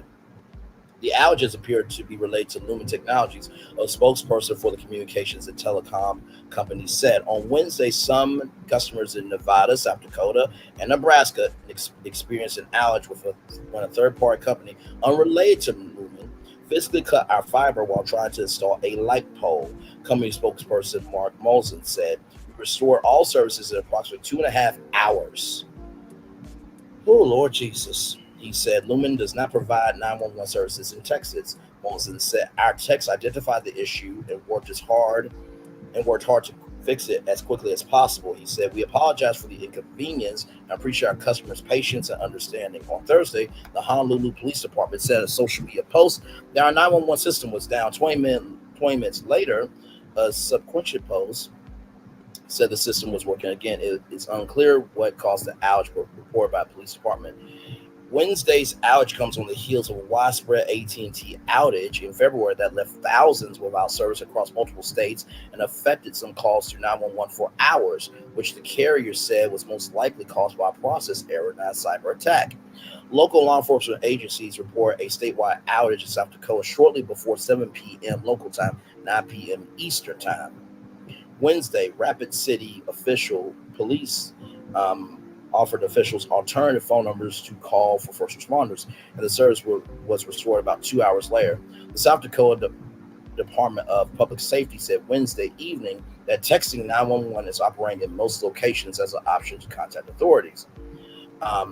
Cyclewis Falls Fire Assistant Chief Mike Gramlich said in a news conference Thursday that the outage was confirmed at 7:59 p.m. local time and restored to full capacity by 10:30 p.m. During the duration of the outage, Metro Communications received 112 calls for service that were able to come through via the open line numbers and by texting 911, he said. Gramlich added, for reference, typically during the same time period for the day and the week, Metro Communications takes about 114 calls. To our knowledge, we've never experienced an outage of this magnitude or duration.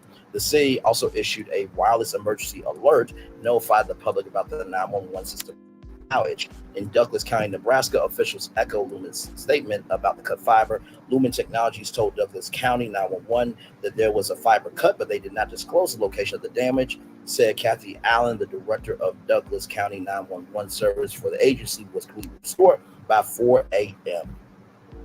Kyle Grammer, a technician for Douglas County 911, said there was no consistency to which carriers were unable to get through the dispatch. We did not find that there were variations in which wireless carriers could not reach 911 depending on what part of the state you were in, Kramer said. Telecommunication companies have their own choices in how to route emergency calls to 911 control centers. Kramer noted that it's beyond the command center's control. Lumen also informed Douglas County that the outage in Nevada, South Dakota, and Nebraska was not the same issues that caused issues in Texas. So it would make sense that somebody at a higher level than just the state will be investigating when there are multiple states impacted by something like this, especially if there are two distinct and separate outages at this time, Kramer said in reference to the FCC investigation, Federal Communications Commission investigation.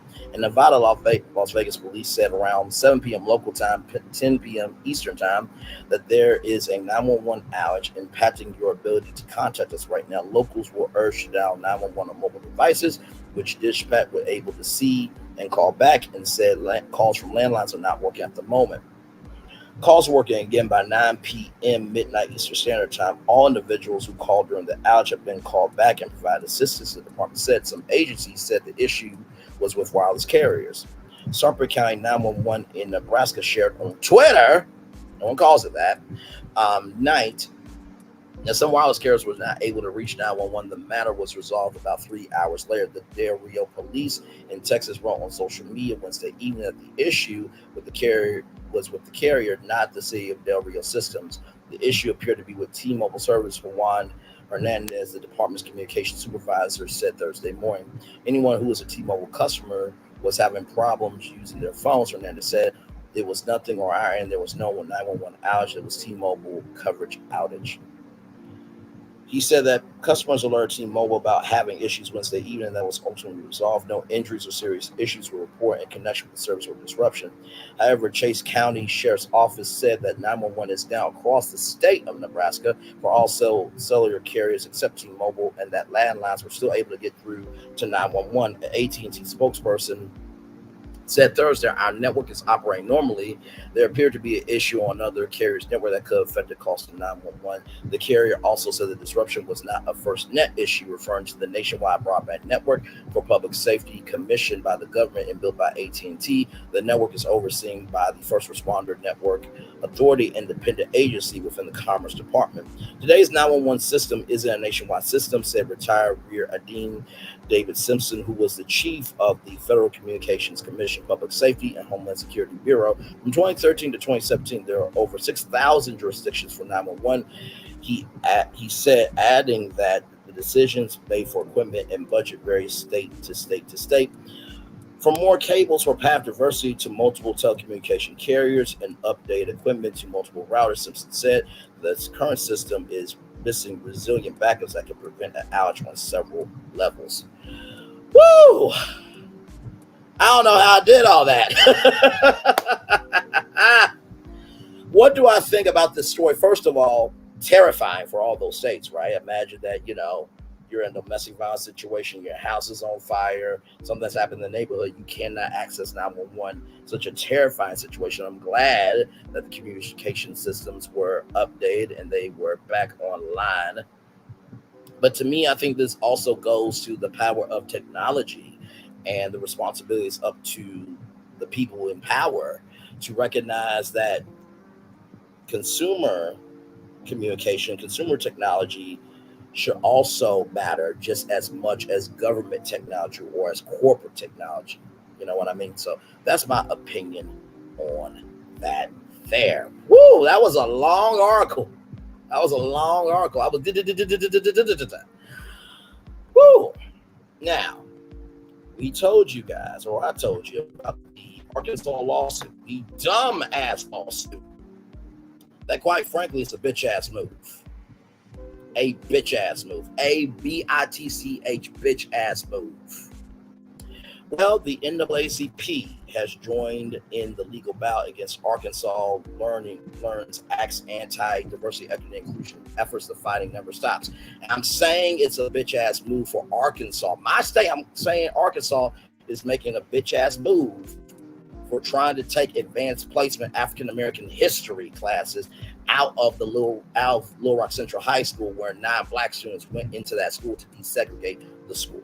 So that's what I'm calling a bitch ass move. Just context. The NAACP has joined a growing lawsuit against the state of Arkansas over the legislation that intentionally blocked public schools from teaching diversity, equity, inclusion, and critical race theory. In collaboration with the Lawyers Committee on Civil Rights, the Arkansas chapter of the Civil Rights Organization is pressing the federal court to implement an injunction in hopes that the Learns Act, standing for Literacy, Empowerment, Accountability, Readiness, Networking, and School Safety Act, will be stopped while the suit goes through litigation. Filed in March of 2024 by civil rights attorney Mike Locks, the now amended lawsuit argues that the advanced placement AP African American Studies classes taught in public schools haven't received the proper treatment in comparison to other advanced placement courses. It continues to accuse the courses of being marginalized and underfunded, as well as depriving students of the opportunity to learn about the history and contributions of Black Americans.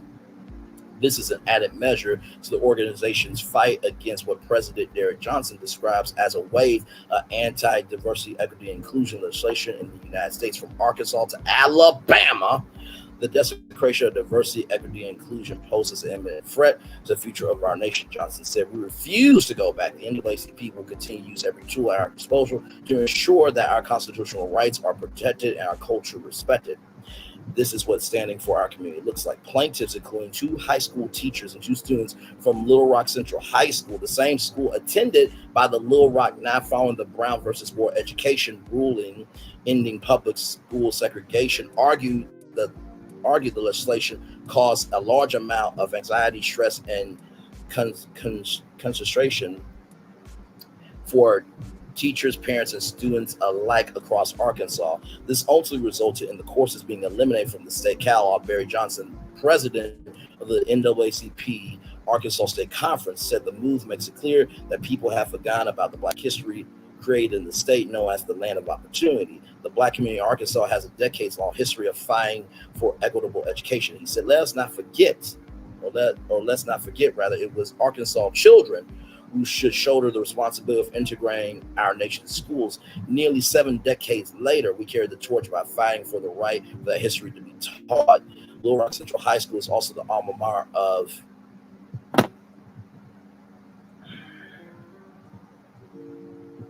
So Sarah Huckabee Sanders, this bitch, this BITCH, who graduated from Little Rock Central High School, who is trying to take critical race theory out of Little Rock Central High School or other schools, is alma mater of Central High. Y'all don't see how that's a bitch ass move?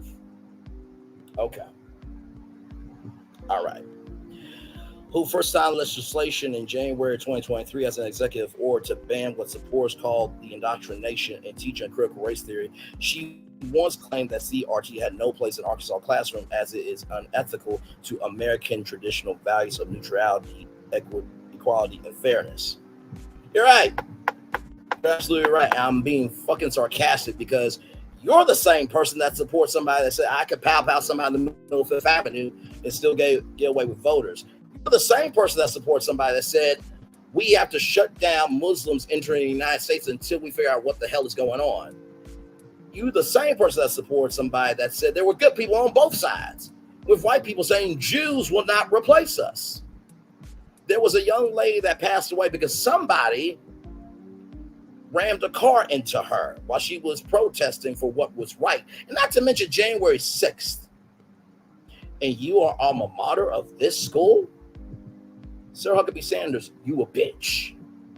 A whole bitch. B-I-T-C-H. I said it. What you gonna do? Not shit. Not shit. What? What you gonna go on, sir? What you gonna do? Go on your little daddy's late night show that nobody watches on TVN? Get the hell out of here.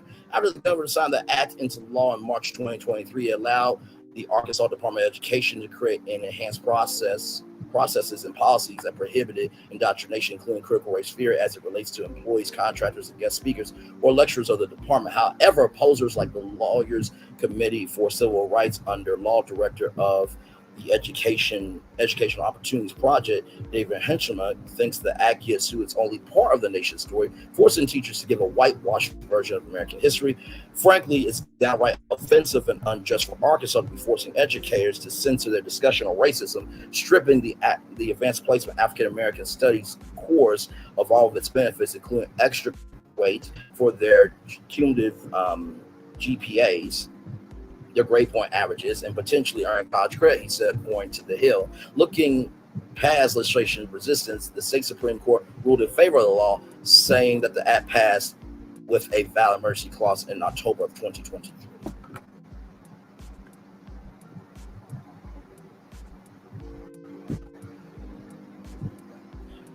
So your alma mater of the school where 9 black students went in to desegregate school, and you want to take advanced placement African American studies courses out of all schools in Lower Arkansas because it's unethical to you. Meanwhile, the person you support threw paper towels in the midst of a hurricane in Puerto Rico and degraded a female governor. Sir Huckabee Sanders, you're a bitch. Arkansas, this is a bitch-ass move. I'm going to need you to step up. I'm going to need you to do better. I'm going to need you to stand up for what's right. Because this is disgusting. This is sad, and this is tattered behavior. My state's the home of Ebony and Jet Magazine, Leah Rashawn, Cheryl Underwood, Dion Cole, myself, and many, many other amazing accomplishments. This behavior, this travesty of an existence, and this mindset needs to fucking stop. It needs to stop today. I hope the NAACP mentally whoops Sarah Huckabee Sanders' motherfucking bitch ass all through court. Understand? We good here? And I meant everything I said. Now, speaking of things that will piss you off, okay? They'll piss you off. This story here was just, I heard it, I'm just like, what in the world? Give me the phone. Paranoid Ohio man pows innocent black Uber driver multiple times so she desperately tries to make an escape after he mistakes her for random caller. A 81-year-old Ohio man who was targeted by a scammer has been arrested and charged after he unalived an Uber driver. The incident happened at William Brock's home in Masson Township on March 25th. He called 911 to report that he pawed a robber. When law enforcement got to the scene, they discovered the 61-year-old Lonitha Hill with pal shot injuries, according to WCMH. Brock, who was charged with murder, had injuries on his head and his ear. According to the report, authorities learned that before the shooting, a scammer calling Brock said that family member was in jail and pressed him for money. After threatening him, the scammer set up a Uber delivery order for the driver, Hall, to pick up a package from Brock's residence. Hall was unaware of the scheme and went to his house to fulfill the request. Mr. Brock received some scam call from a person purporting to be someone from our courts who informed him of a family member. No, I'm not playing that. Nope. Get that off. I'm not doing it. Get that off. I'm not doing it. Who informed him a family member was incarcerated and that he had a bond of a significant amount of money.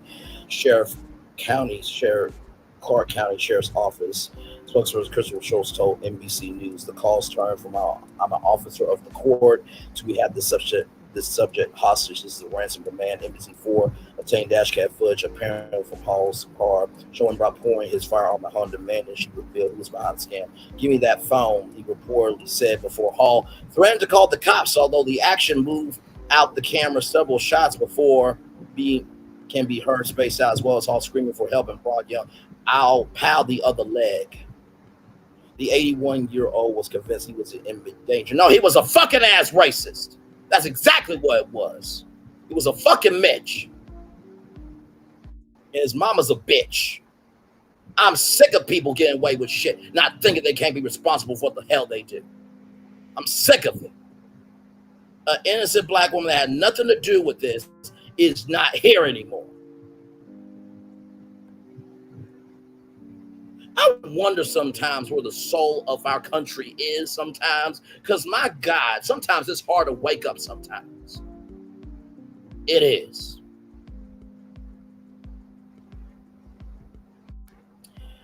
The 81-year-old was convinced that he was in imminent danger, telling authorities that Hall attacked him before he powed her and she slammed his head into the door while trying to get in her car to flee. He powed her 2 more times, believing she was trying to get a pow, according to the incident report. Hall suffered 4 gunshot wounds, 1 to the upper left side of her torso, 1 to the upper front of her left leg, 1 on the inside of her left knee, and 1 in the center mass of her sternum under her bra. According to the incident report, it was only after powing her multiple times that Brock finally called the police, authorities say. Due to there being no active threat presented by Miss Hall at any time during the encounter, and Mr. Brock's failed to contact authorities for assistance while brandishing a firearm, which he fired and struck Miss Hall multiple times, he was arrested and charged with fucking murder. Brock was charged with murder April 10th, more than 2 weeks after unaliving Hall. Hall, suffering from medical conditions, was unharmed, made no threats or assault toward Mr. Brock, and made no demands other than to ask about the package she was sent to retrieve through the app. Clark County Sheriff's Office said in a statement. In a statement to the outlet, Uber called the incident a horrific tragedy and condolences to Hall family. Now, what you need to do is pay for this woman's damn funeral. And what you need to do is get his fucking ass off of Uber. Banned for life. His whole family, his kids, his grandkids. I give no fucks, ish, or bitches about this motherfucker. I give no damns.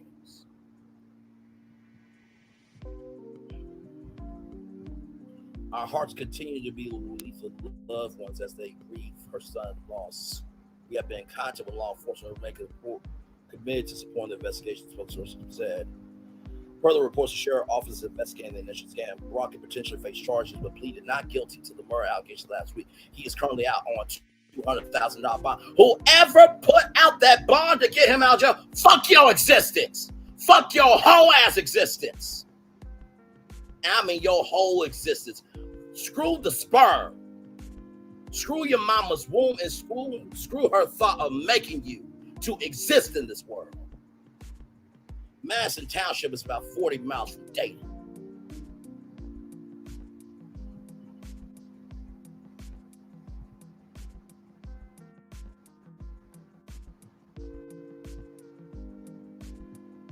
You know what's crazy?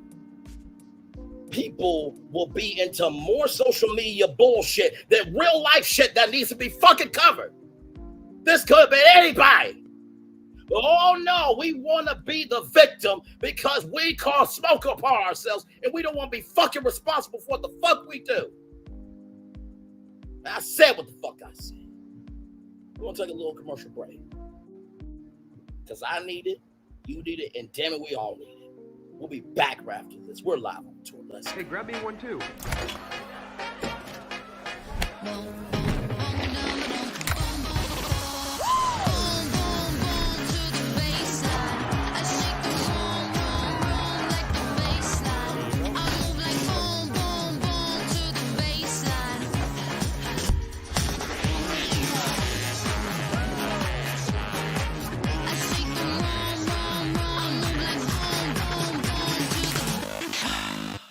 Hey, grab me.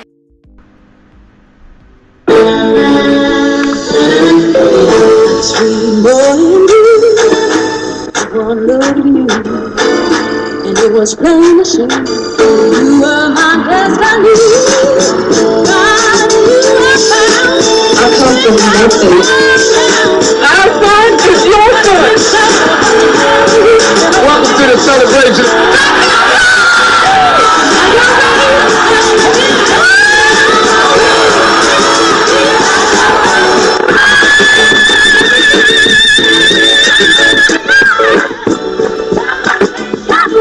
We all we got.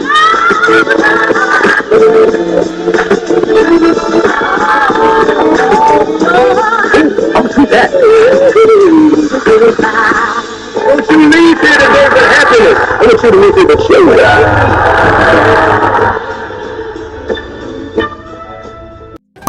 Welcome to Copeland's. Copeland's is not just some fancy place for your big night out. In fact, there's no occasion too big. Or if you like, too small. Copeland's. There's always something good.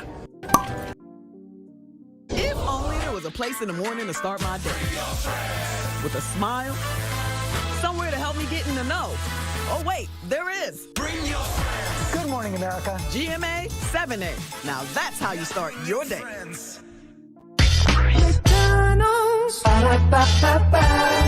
I'm loving it. I'm loving y'all right back. Welcome back into Brainley's virtual tour live. In about 9 minutes will be a brand new show called The Never Ever Mets that's coming out at 7 Central, only here. #OWN, keeping it real. What happens with 7 black couples who have been dating virtually but have never met in real life?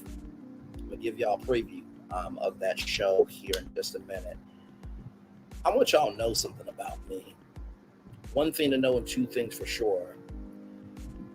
I give a damn about my culture. I give a damn about people. I give a damn about the soul of how we move as an entity. And I get pissed at injustice. I get pissed at bullying. I get pissed at people who are not responsible for what the fuck they do. So, if I gotta take all the smoke for covering real life stories, for giving a care, and for showcasing emotion, guilty as charged. But you know what? I'd rather be the only one giving emotion rather than being soulless and not feeling a damn thing. You understand me? I'm gonna turn off my camera so y'all can get this preview of this show. Whew. Talking to my mama, I said, listen, you got some kids, I got some dynamite in them. But Nita, have a wonderful night, Queen. Love you, value, and embrace you as always. Beautiful. Thank you so much.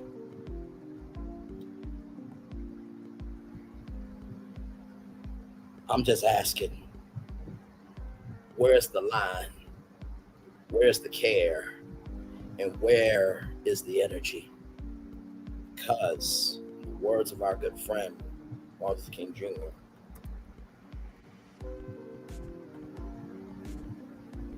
I mean, what else do I need to say with this quote? Because it's true. It's very true.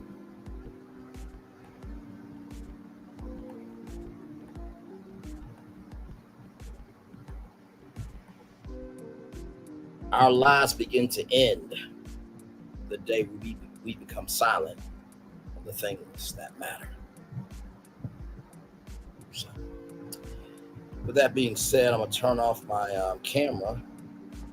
Listen, the whole dynamite, the whole fireworks display, and I am locked, loaded, and in, ready to go.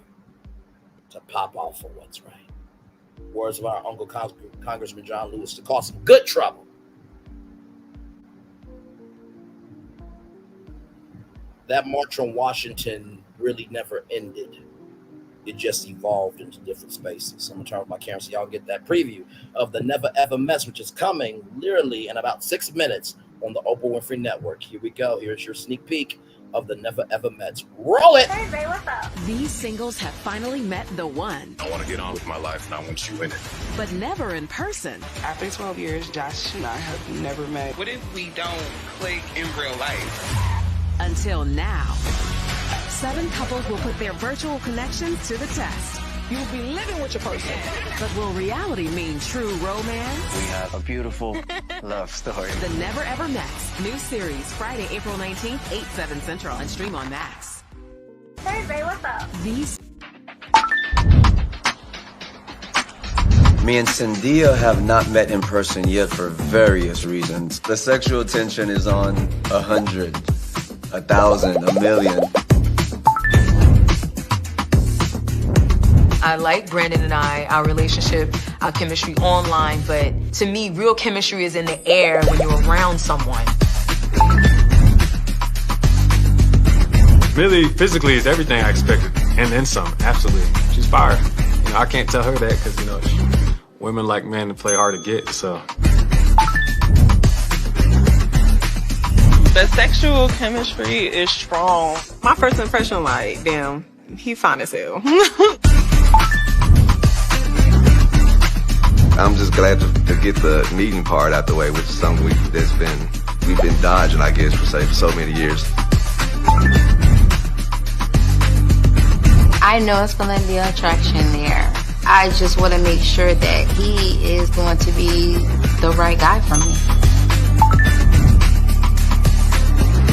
At this point, Joanna and I have had a net prior now because I booked a flight and I lost my ID.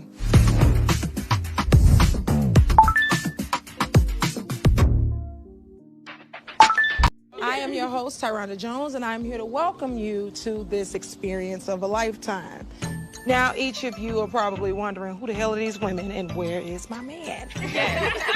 She said it. Now, each of you are all here today because you have one thing in common. You all are in a relationship with somebody you have never met in person before. But all of that's going to change. Each of you will finally get to meet your person in person. And not only that, you'll be living with your person. What's the worst that can happen? Each of your men have been secretly planning a first date. Aww. So I'm gonna need you to go upstairs, clean your little pocketbook up, put your freakum dress on, whatever it is you need to do. Your men are waiting for you. I am your host, Tyranda Jones. And Brendan, you're a lucky man. She knows what she's doing. Boom, bang, boom. Bing bonging. She looked absolutely stunning.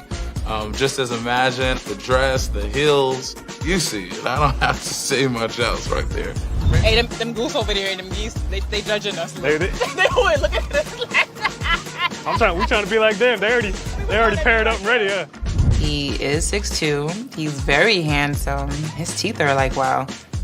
I hope I whitened my teeth enough to match his. Let's go on this thing. The roller coaster thing? Are you scared? No, we can ride the roller coaster first. I think you're tall enough to ride. I feel like Josh and I still have the chemistry that we had over the phone. I have butterflies all around, literally around my heart, my stomach. My knees was knocking. It was beautiful. Oh my God. Wow. Are you happy? Are you excited? Yeah. We're having the best view, and he holds my hand throughout this whole helicopter ride. I'm excited to see what the future holds for us. Brendan, you're a lucky man. Why would you go on Facebook and show the ring that you was gonna propose to another woman? Aaron and I decided to go exclusive. Then he put a ring on Facebook proposing to someone else. So I'm like, what the hell? That was 2 years ago. I have been waiting to look Aaron in his eyes to ask him what was the deal. I needed closure before I can see if we can move forward with us. I loved you, Diamond. I always did. But it just seemed like it wasn't going to happen. I just have to admit, I had kind of given up for a second. I apologize for that. I'm asking for your forgiveness. Maybe. Maybe. Why would you go?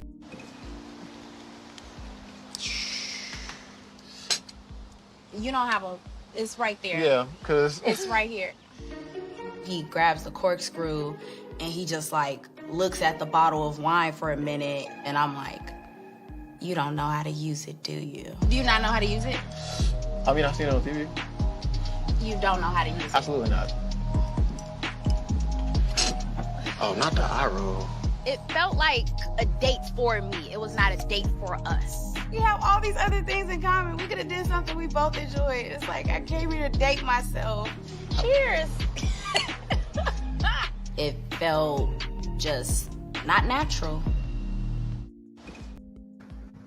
So that is the Never Ever Mets. It is on right now on the Oprah Winfrey Network. Only here. Hashtag on keeping it real. So I'm gonna drop the link if you guys want to come up.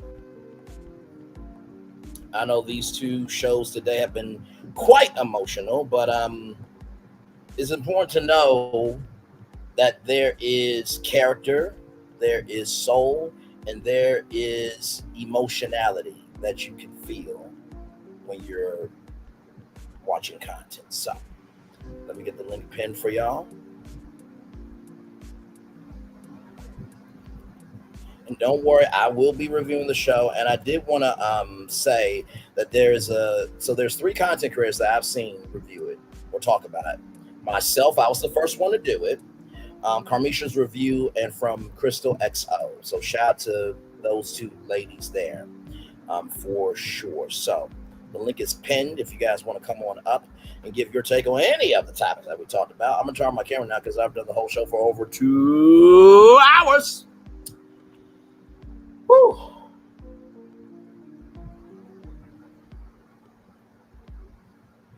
Yeah. There it is. Our lives begin to end when we become silent on the things that matter. Hashtag clock that.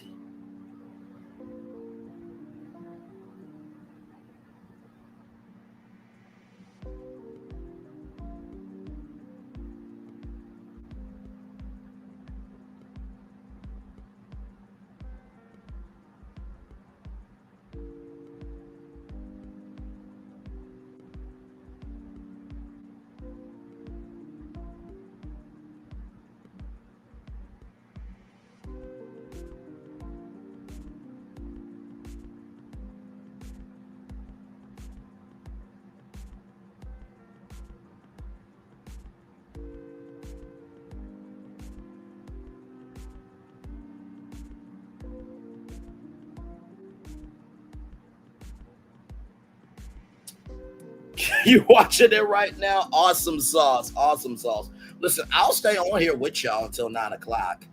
I don't have OWN, but I will be watching it on Discovery Plus, and I will be reviewing it tomorrow because it comes on the next day. So yeah, I will definitely be reviewing it tomorrow because let me tell you something. As much as I promote this damn show, yes, it's on HBO Max. Yes, it is. It is on HBO Max. So it's streaming live right now on HBO Max. Yes, indeed.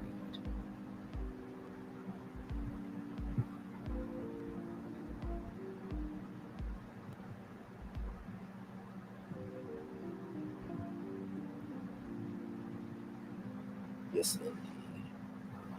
Yeah, and you know what? I'm going to be very honest, open, and sincere about it. That's totally fine. I don't mind. I know my personality is not for everybody, but I do know this for sure, that water rises to its own level. You know what I mean? So it is all good with me. So yeah, I'm gonna be open. I'm gonna be sincere. I'm gonna be transparent with this.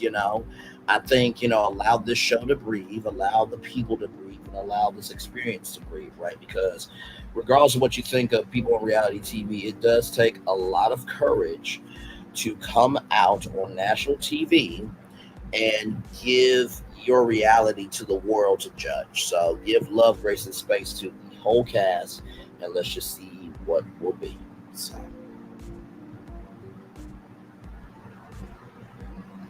I know my mom and my dad are like, oh, my Lord Jesus.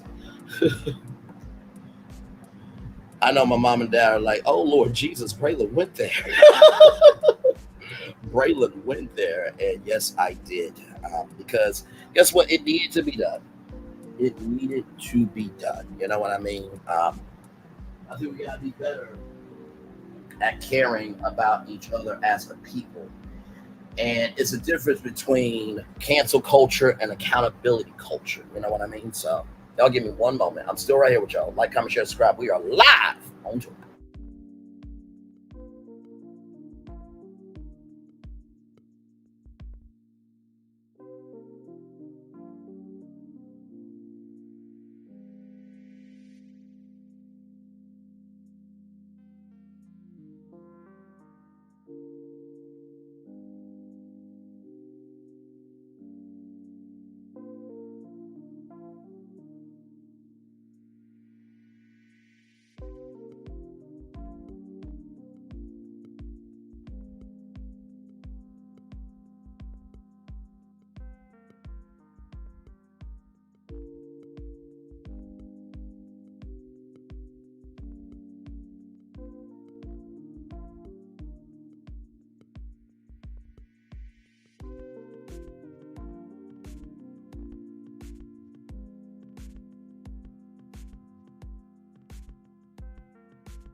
Well, you know what? Here's the thing. I think, my parents, they know the soul of me, right? And they know I don't go off unless it's something that needs to be said. So I love them, I value them, and I embrace all of them for who they are to me and love them very, very, very much. Without them, there is no me. You know what I mean? So yes, indeed. And Lisa, give your take on it live. Like, I'll be here for a whole nother hour just to listen to what you have to say, because at this point we're just chilling, and I'm leaving this up because I stand on this.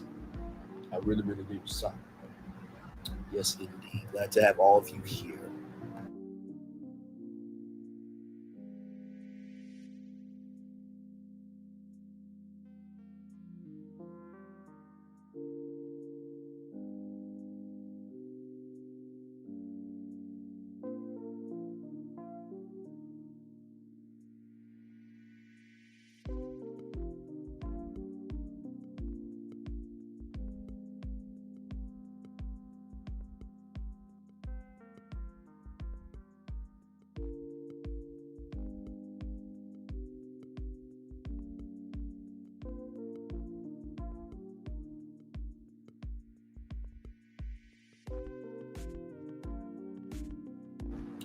When I watch Catfish, I have never spoken to on the phone video chat like you big dummy.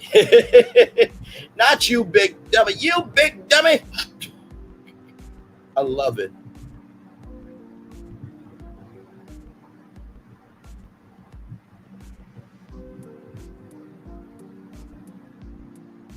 So yeah, y'all give me 1 second. I'm still live on tour with y'all, all right? I'm still right here with y'all. Give me one moment, y'all.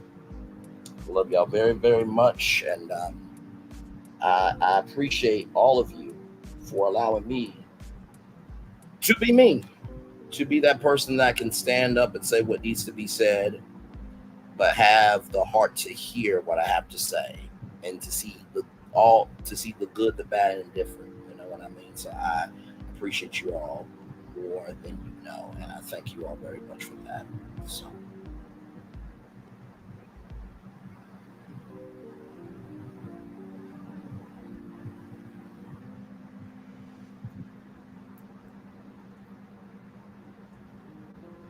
Oh my Lord. Whew.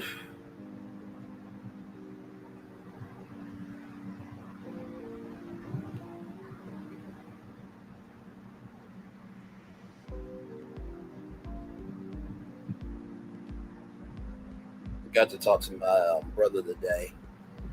And I told him, hey, listen, when you listen to this,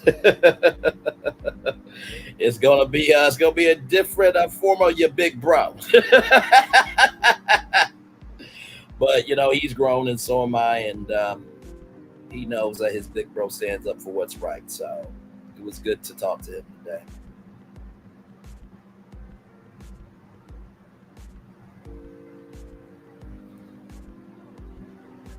So listen, y'all give me one moment.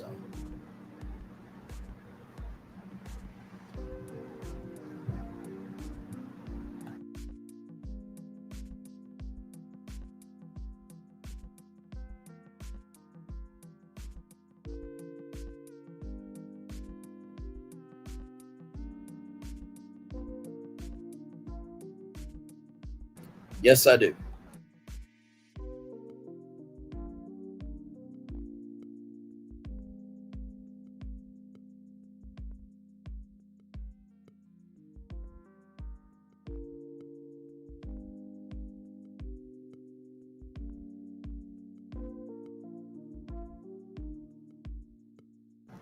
Yeah, family is everything to me.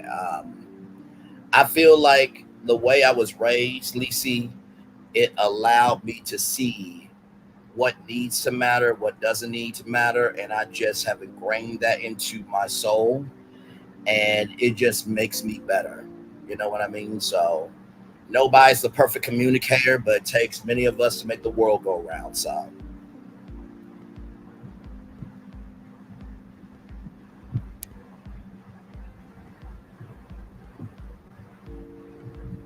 hey, six people, glad to have you all here. And thank you so much. I try to be, Lisi.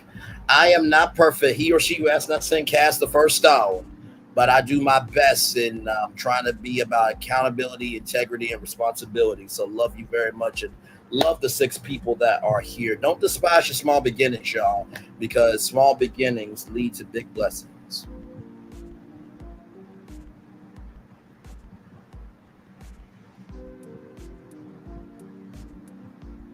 Yes, indeed. By the way, let's get a palate cleanser, shall we? Let's watch Walt Disney's opening speech about what Disneyland is all about.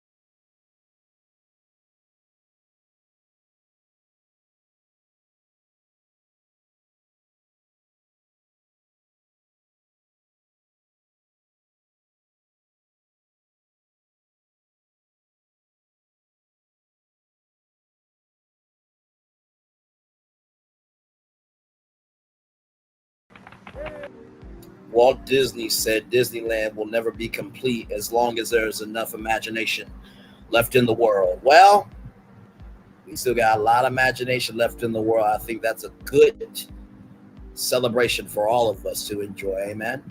Amen.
Oh yeah, for sure, for sure, for sure. I think history is a powerful tool and a dangerous weapon, and it's up to us to be responsible for the blueprints that are left behind. Blueprints can bring imagination forward, or it can hold imagination back. And if we want to see the world that we want to see, we have to invest in it. And we invest destruction, we will have a destructive world. If we invest in construction, we will have a constructive world. So I agree, Lucy. I agree.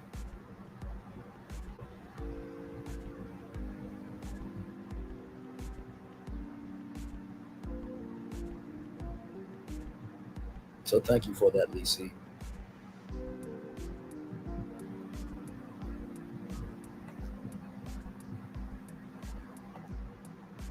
Okay, so I got 8 votes. 38% said yes, 62% said no. I got it. Understood.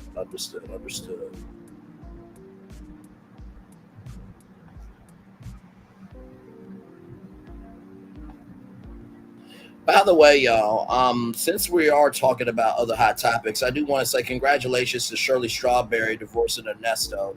Personally, the phone call where Ernesto gave the ultimatum, I would have said I would have divorced you right there. But I've come to realize something. Just because somebody is being quiet doesn't mean they're not working.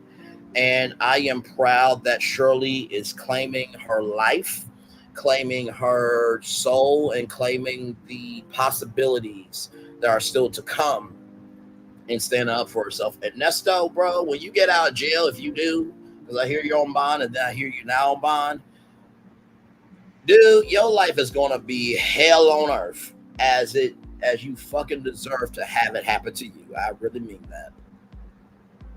I really mean that, because your behavior in those phone calls were absolutely disgusting. And when Dre wailed in on your ass, he said everything that needed to be said and then some. So I'm glad Shirley Strawberry is getting divorced from her waste of an excuse of a husband. I really mean that. Steve, shout out to you for not firing Shirley Strawberry, giving her love, grace, and space.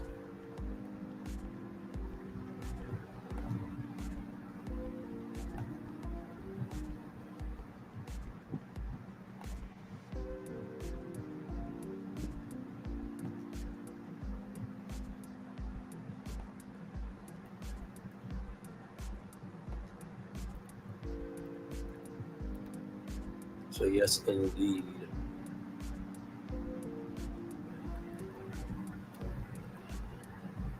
Y'all, by the way, if y'all are ever on a panel, just be careful when somebody overtalks the panel, because it's going to go on for a while. Just be careful.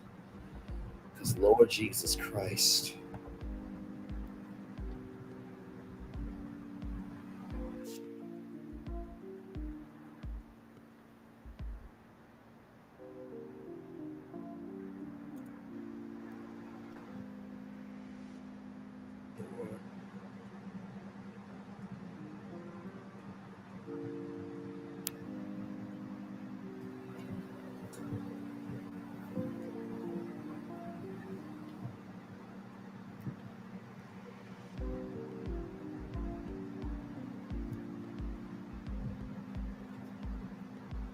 Oh, my Lord. Lacey, how's the show going? Do you like it? What's the vibe from you?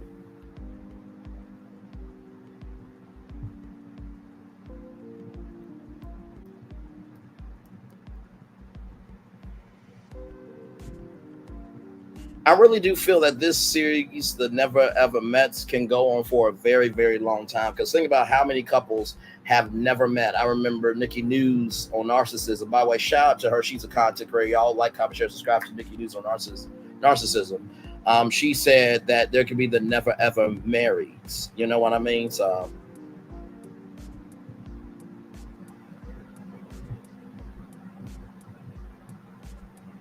So far, I like it. People being authentic. That is good.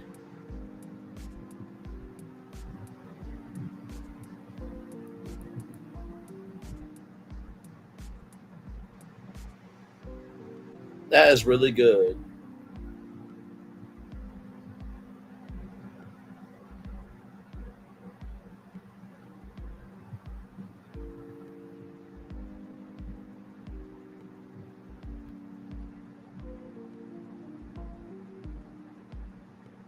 That is really good. How is the vibe of the show? Does it feel? Do you feel that it's easy to relate to? How's Rashonda doing with hosting? And I'm asking all this because I'm going to utilize this in my review. You know, of course, I'm going to have my own take, but I believe in reflecting the audience.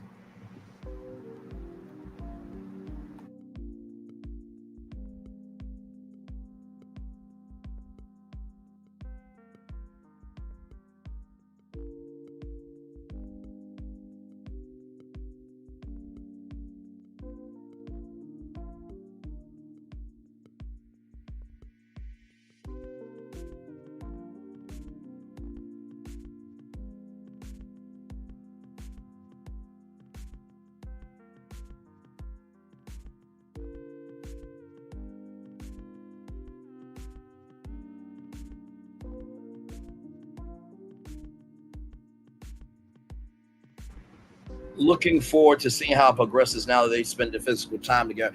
That was the thing for me. You've never met in real life, and so now you're mixing people who've never met into a home for 3 weeks. Child, you ain't got to add no more drama to that. The drama is hot already. The vibe is positive. That is awesome sauce.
Yes, I'm still here, y'all. I'm still here.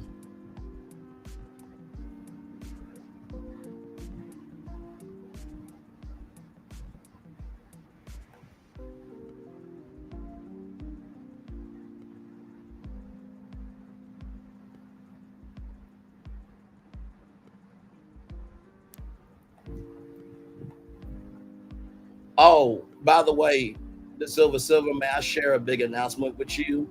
I am very close to 2,000 subscribers.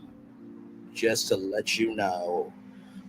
So just a couple away and cross the 100,000 view mark. So, like you said, the Silva, find your niche, drive in it, and don't give up. So I've been covering a lot more hot topics, but just because I don't cover everything of Love and Marriage Huntsville, I don't miss Ish either. So, you know, and that media was so perspective. And I'm saying this very humbly. That's not to disrespect the Winter Harris interview, but before Winter gave that media game, Braylon Lee has been giving the media game and the mellow media sector for a long damn time. Let's put some respect on that. Much love to y'all.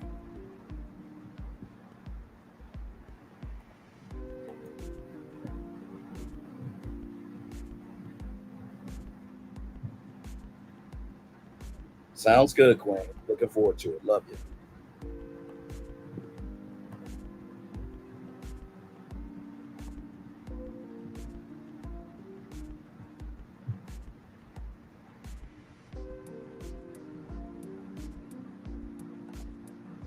Hey, y'all. I'm still right here with y'all. I was just on the Silvers live. So, yes, indeed.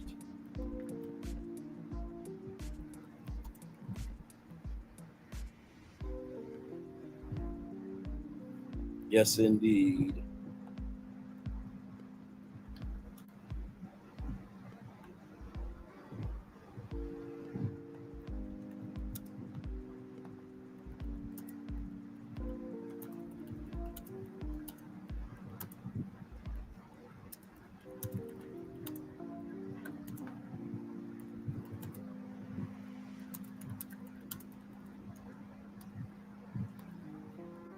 Hang on, y'all.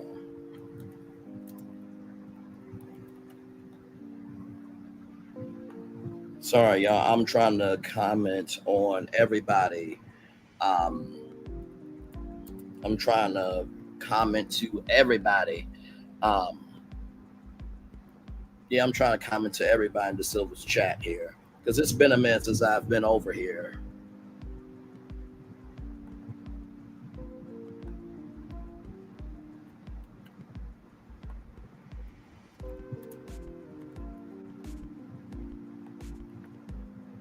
Elizabeth.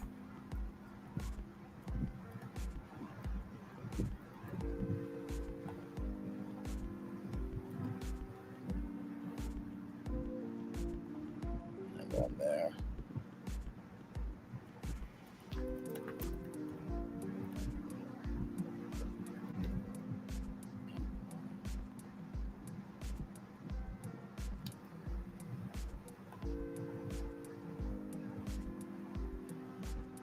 There we go.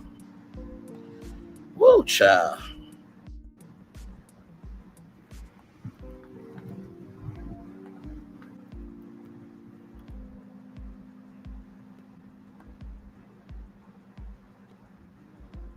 I'll catch the replay because I'm fully invested to the show. Like, yay! That's what we do over here. Yes. Yes, indeed. Yes, indeed. I'm so happy for that.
So yes, indeed, y'all.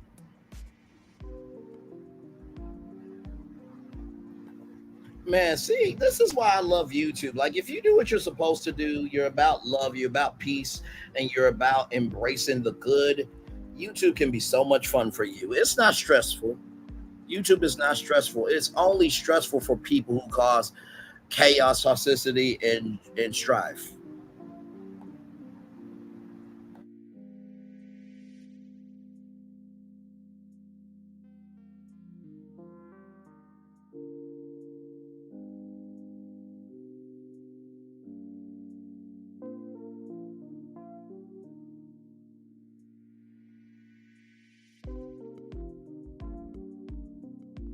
So yes, indeed. 6 people in the building. Thank you all so much. I appreciate y'all more than you know. Thank you, thank you, thank you, thank you all.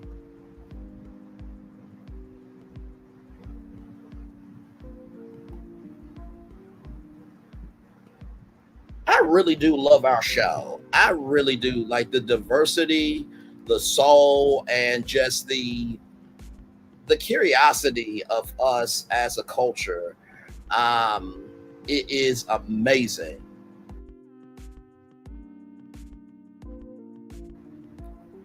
So yes, indeed.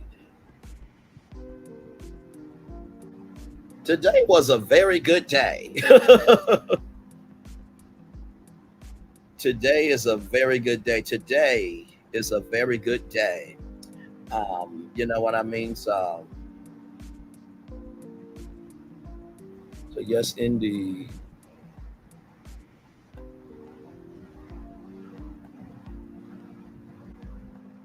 All right, let me end the poll here because it looks like after 9 votes. Oh no, I won't spoil it for you, but let's just say something should stay virtual. That's a good tease right there. That's a good tease, Lisi. That's a very good tease right there. I love that tease. Yes, indeed. And you know what? I think that the show is going to be around for a very long time. I really do. I really, really do. I think it's going to be around for a very, very long time.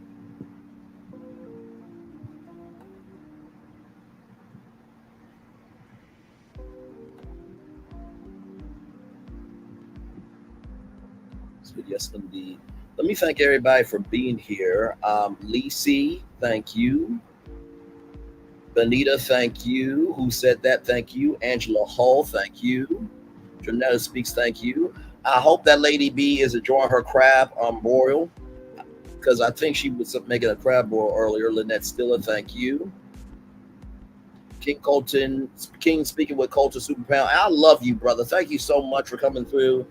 Found him through Ready to Love, and he's been following me ever since. And much love to you for just coming through to support more than you know. Thank you, brother. I appreciate you. Tyler T. Mom Gma, thank you. TKO Roblox Player, thank you. Jonette Speaks, thank you. Who said that? Thank you as well. Yeah, I think it will too, because most people meet virtually these days. Absolutely. And like I said, I think if they just stick with the format, stick with 7 couples. And these are people who have been dating. And that's the thing that makes it more interesting is the history of these couples, right? The history of these couples is that these couples have already been dated. So for those of you who are wondering what's going on, there is a show called The Never Ever Mets that is on right now. It's about 7 black couples that have been dating virtually for a long time, but they've never met up. So here is the show. Let's roll it.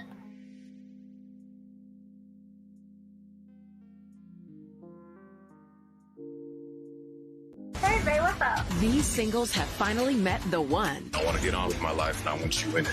But never in person. After 12 years, Josh and I have never met. What if we don't click in real life? Until now. 7 couples will put their virtual connections to the test. You'll be living with your person.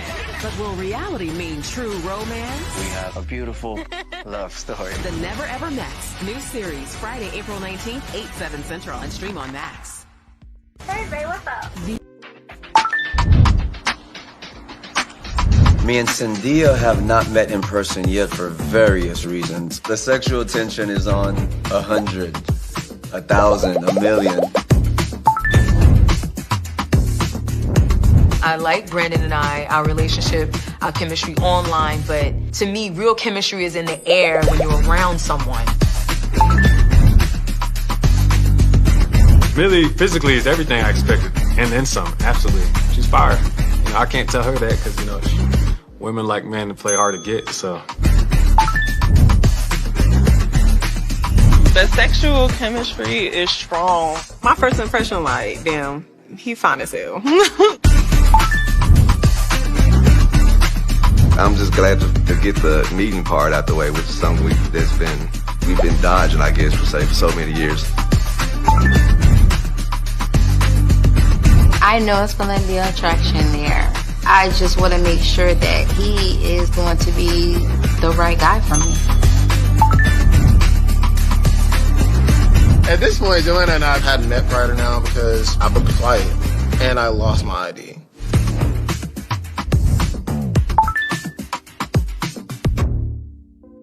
I am your host, Tyranda Jones, and I'm here to welcome you to this experience of a lifetime. Now, each of you are probably wondering, who the hell are these women and where is my man? She said it. Now, each of you are all here today because you have one thing in common. You all are in a relationship with somebody you have never met in person before. But all of that's going to change. Each of you will finally get to meet your person in person. And not only that, you'll be living with your person. What's the worst that can happen? Each of your men have been secretly planning a first date. Aww. So I'm gonna need you to go upstairs, clean your little pocketbook up, put your freakum dress on, whatever it is you need to do. Your men are waiting for you. Brendan, you're a lucky man. She knows what she's doing. Boom, bang, boom. Bing bonging. She looked absolutely stunning. Just as imagined, the dress, the heels, you see it. I don't have to say much else right there. Hey, them goose over there and them geese, they judging us. They would look at us like We trying to be like them. They already paired up and ready, yeah. He is 6'2". He's very handsome. His teeth are like, wow. I hope I whitened my teeth enough to match his. Let's go on this thing. The roller coaster thing? Are you scared? No, we can ride the roller coaster first. I think you're tall enough to ride. I feel like Josh and I still have the chemistry that we had over the phone. I have butterflies all around, literally around my heart, my stomach. My knees was knocking. It was beautiful. Oh my God. Wow. Are you happy? Are you excited? Yeah. We're having the best view, and he holds my hand throughout this whole helicopter ride. I'm excited to see what the future holds for us.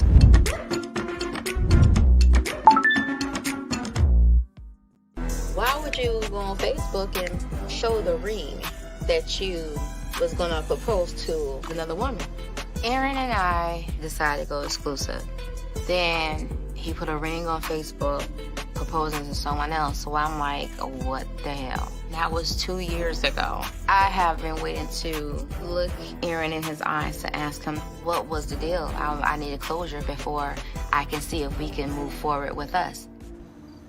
I loved you, Diamond. I always did. But it just seemed like it wasn't going to happen. I just have to admit, I had kind of given up for a second. I apologize for that. I'm asking for your forgiveness. Maybe. Maybe.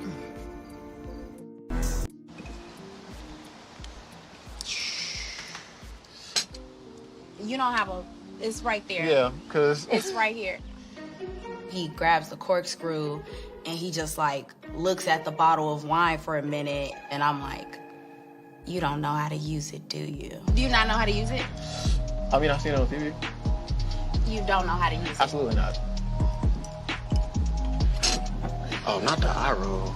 It felt like a date for me. It was not a date for us. We have all these other things in common. We could have did something we both enjoyed. It's like I came here to date myself. Cheers. It felt just not natural. So that is the show right there.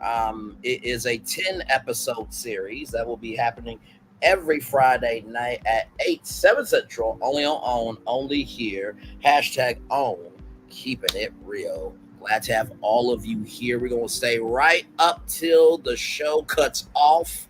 As you can see, our motto here, our lives begin to end when we become silent on the things that matter. So hanging out with a good group of 5 people here.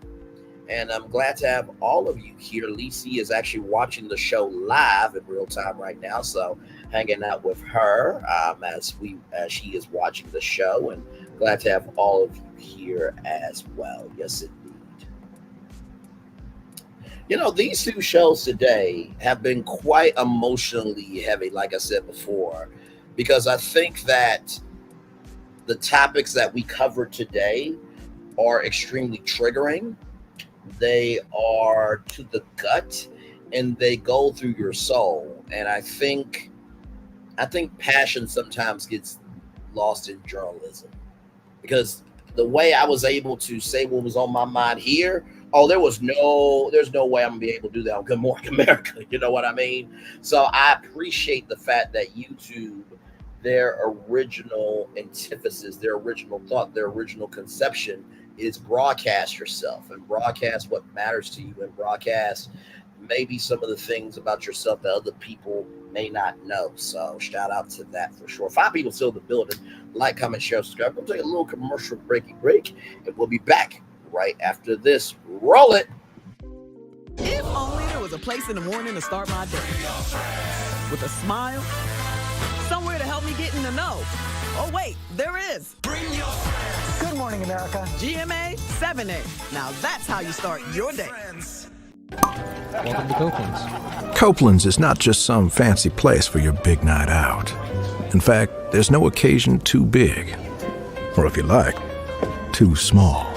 Copeland's. There's always something good.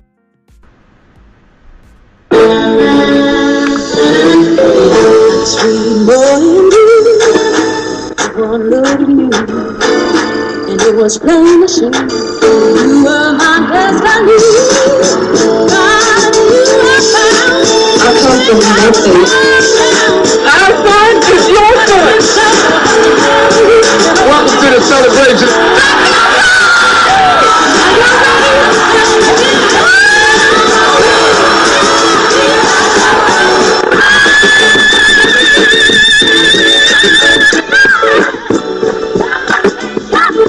We all we got.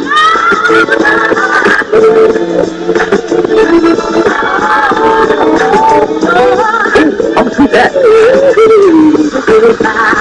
Don't you leave here to go for happiness. I want you to leave here to show that.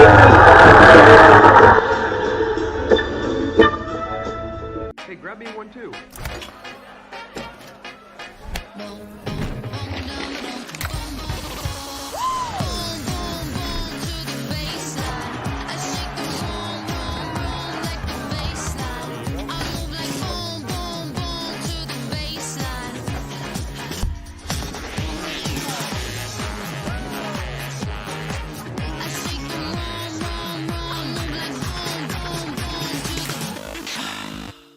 Grab me one too. What is this feeling that everyone's feeling? Ding, ding, ding. With such feeling. Ding, ding, ding. This winning feeling. Ding, ding, ding. This tingle of success.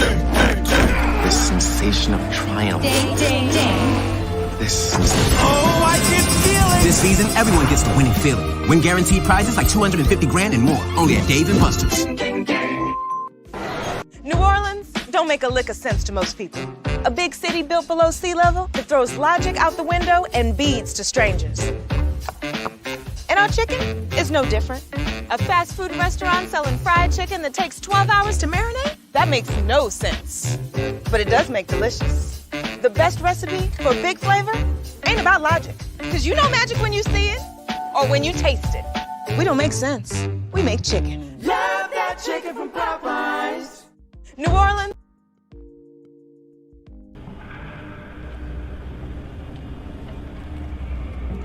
I got a question for you. What does this city know about luxury? Huh? What does a town that's been to hell and back know about the finer things in life? Well, I'll tell you, more than most. You see, it's the hottest fires that make the hardest steel. Add hard work and conviction, and the know-how that runs generations deep in every last one of us. That's who we are. That's our story. Now, it's probably not the one you've been reading in papers. The one being written by folks who've never even been here and don't know what we're capable of. Because when it comes to luxury, it's as much about where it's from as who it's for. Now, we're from America, but this isn't New York City, or the Windy City, or Sin City, and we're certainly no one's Emerald City.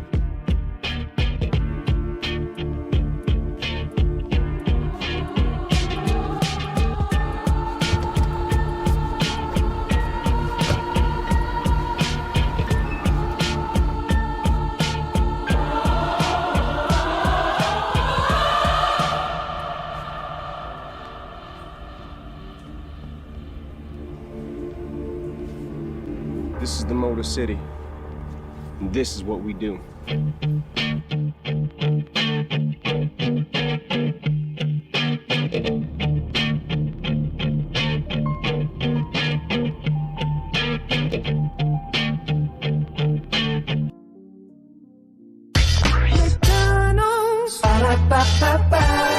I'm loving it. I'm loving y'all right back. Glad to have all of you here.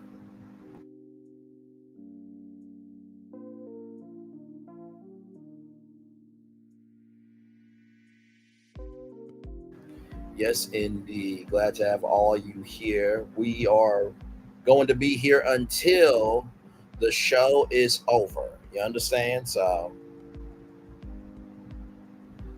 yes, indeed.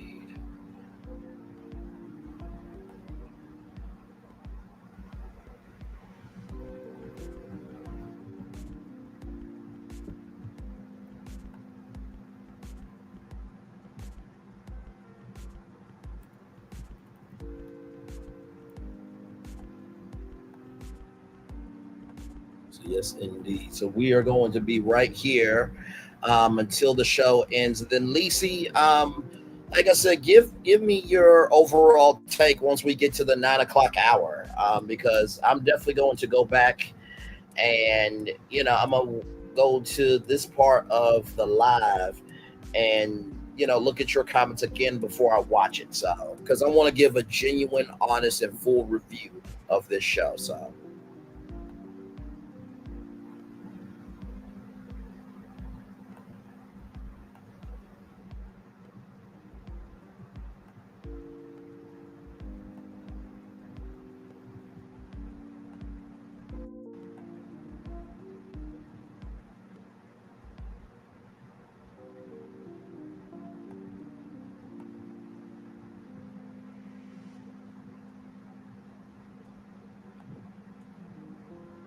So yes, indeed. 10 minutes left until the end of the Never Ever Mets. Hey, Yolanda Cameron, welcome in. Glad to have you here.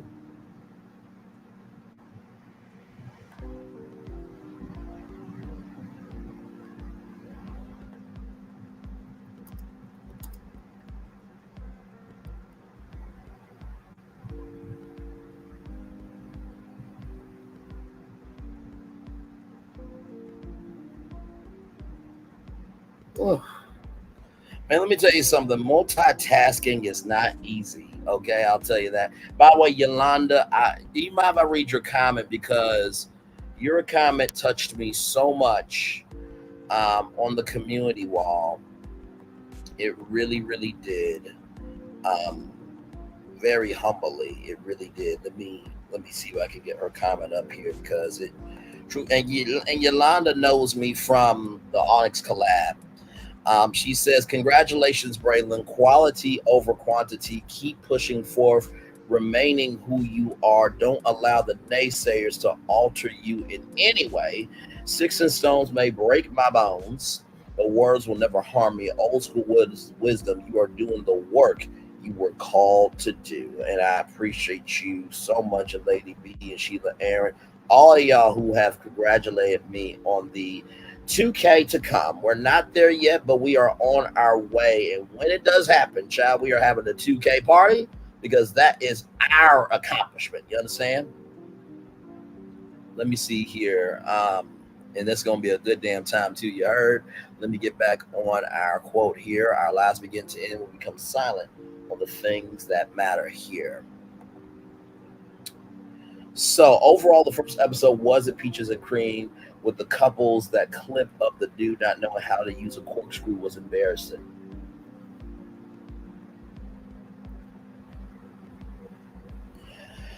Yeah, I like I said, I cannot wait to see the episode myself.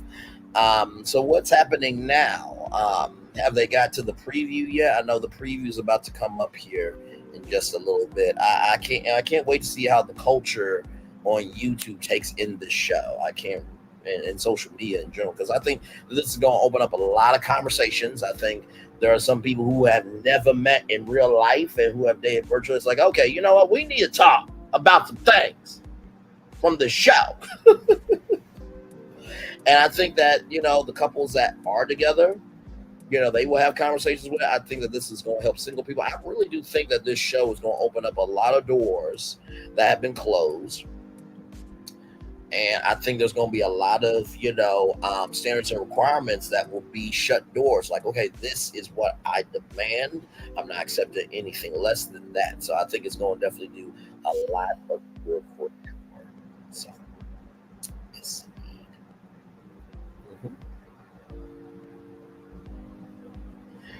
What you say? The end of the episode was, let's discuss it in detail. Won't you watch it? Oh my God. I got some work to do. Y'all know I love to do my homework. Listen. Yes, indeed. Yes, indeed. Yes, indeed. 5 people. Building 7 people. 6 people. You don't mind. Awesome sauce. Thank you so much. Oh, you mean I'm reading your comment? Awesome sauce. I did read it. Thank you so much, Yolanda. And Yolanda has known me from the Onyx collab. So if y'all have never heard Braylon in the Onyx collab, please, I tell you what, it is quite the experience. Hey, Alicia, welcome in, Queen. Glad to have you here. Looks like you were on a beach somewhere in that profile picture. I'm here for it. You know what? I need to take a vacation too. Coming soon. I know Sassy, she's on her vacay. I've been wanting to take a virgin voyage, you know what I mean? And there was this thing called Carnival Live where there were different music artists and stuff like that. Now, if I could take Braylon Lee's virtual tour and do it live on stage in a tour, let me tell you something. Oh my God, a 20-city Braylon Lee virtual tour. Oh my Lord Jesus. Y'all, you want to talk about comedians having sets? Oh my Lord Jesus. Now, of course, I'm no Cat Williams, but I throw down in social commentary, and you put me on a stage with a wireless microphone in front of a live audience with pictures and video. And y'all know I interact with the audience. Oh my God. Let me tell you something. I would never run out of material because all my sets would be for the night of the show. Like my team would be researching topics. We would be debating the topics. Like where is the thread that I can be Braylon in? Y'all, that tour would be so lit. And can y'all imagine the audience is saying, higher is waiting, lower is available, but either way, we're live on tour.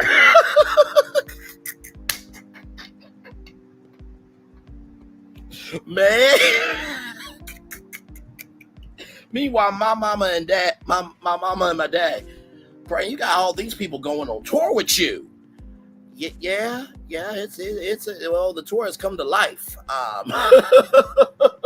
All the hot topics are live in person. So, but yeah, I speak that into existence because honestly, to tell you the truth, I think that tour would be so lit. And you know, with me, it would just be the hot topics. You know what I mean? It would be celebrity guests. It would be content creators. It would be so many different things in motion that it would not be your average tour. And I really mean that. It would not be your average tour at all. So that would be quite awesome. So listen, I'm speaking it into existence my damn self. You know what I mean? So I'm right there with y'all. And not to mention too, the Brainly virtual tour after parties for each tour stop. Oh my Lord Jesus. Man, listen. Man, listen. Oh my Lord Jesus, the after parties would be lit.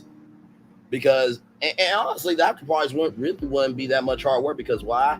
Everybody that's going to the after party is like, Braylon, you really said that live on stage? Yeah, I mean, did Bernie Mac do a whole routine about Mother Ucka?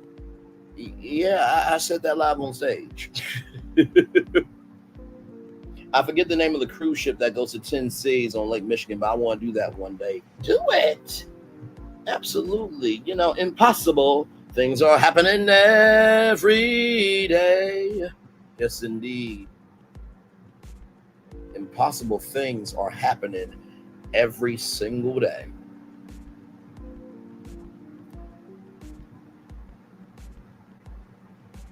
Yes, indeed.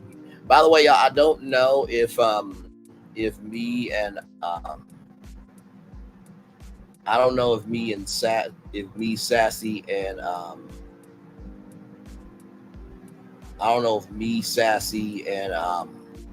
Lil Paulette will be doing what we are doing. So I want to play this for y'all because it costs just as much as the Caribbean cruise. Gotcha. I want to play this for y'all because I saw the story and I want to mention this reporter. Her name is Laura Coates. She is an incredible journalist at CNN. And, you know, of course, we're going to end it with the daily motivator, but I think sometimes we need just a little bit of a mental reminder that we may not be where we want to be, but thank God we're not where we used to be. Or our life could be a whole lot worse or anything in between. So let me get up for y'all because y'all see this? Oh my Lord.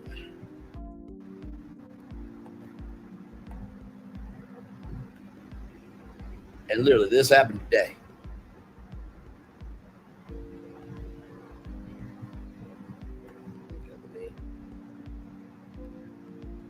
I'm sure this happens there. And here we go, y'all.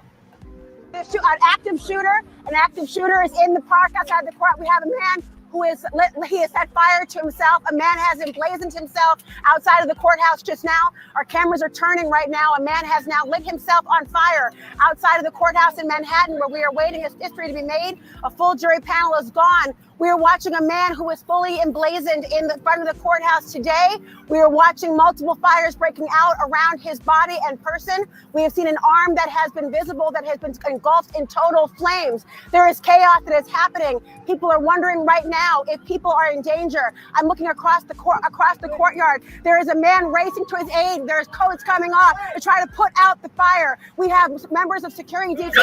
NYPD is rushing to the scene. They are trying to come now. Officers are on the scene. A fire extinguisher is right now present, being put on this man to try to put out. People are climbing over barricades to try to separate the public to put out the flame on this man. He is an active shooter. And that is how you report.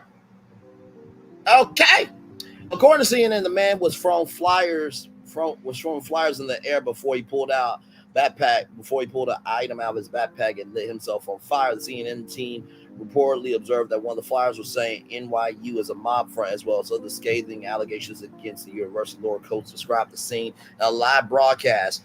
It was the commitment and dedication to the job for me. Wow, what a talent. She deserves every award that comes with this type of reporting. She did not miss a beat. Her play-by-play was not only accurate but captivating. You didn't even need the visuals. You just needed her. Now that's professional journalism. Amen right there.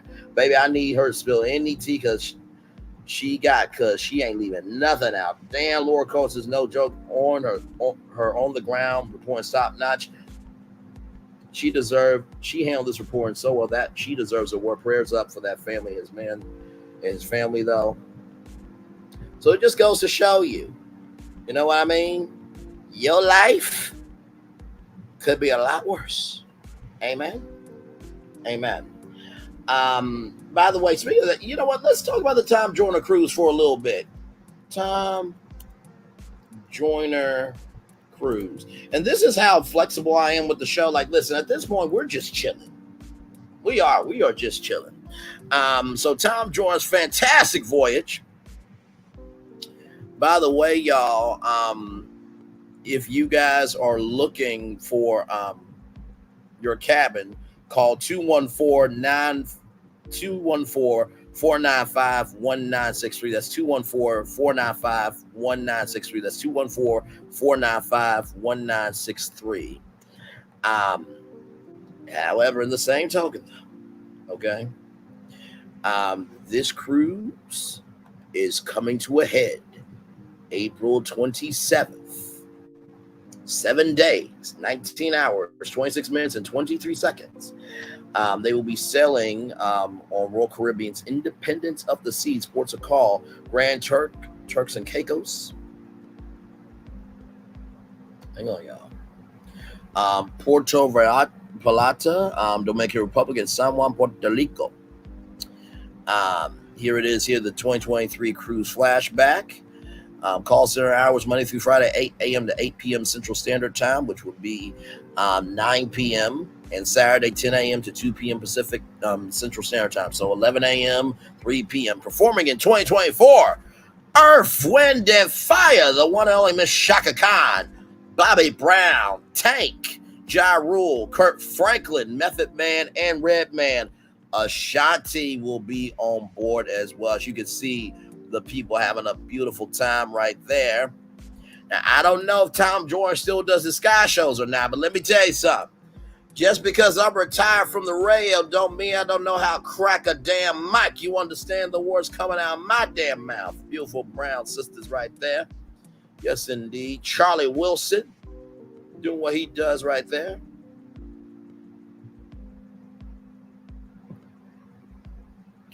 Look at that. I am loving it.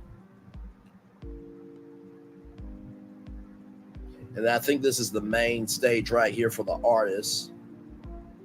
AJ Calloway, Tisha Campbell Martin. There he is, the man himself that did a morning shift at K104 in Dallas, Texas, and then flew to 107.5 WGCI FM Chicago. We played the hits. He flew back and forth for 6 years. And that man opened up black radio for everybody. And I'm so glad that he is still alive upon the earth to do what he does best, ladies and gentlemen. Oh, my man. The Party with a Purpose countdown, baby. It is on. As you see Kim Whitley right there. Kim Whitley right there. Yes, indeed. Look at all this beautiful blackness.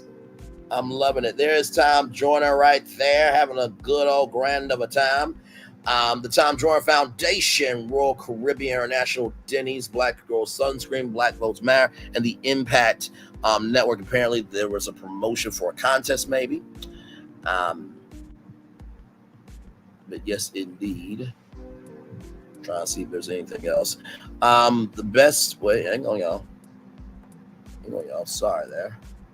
What happened? We were on entertainment there. Okay, here we go. Best of the rest. You never know who else will be on Fantastic Fours. Allison Hines.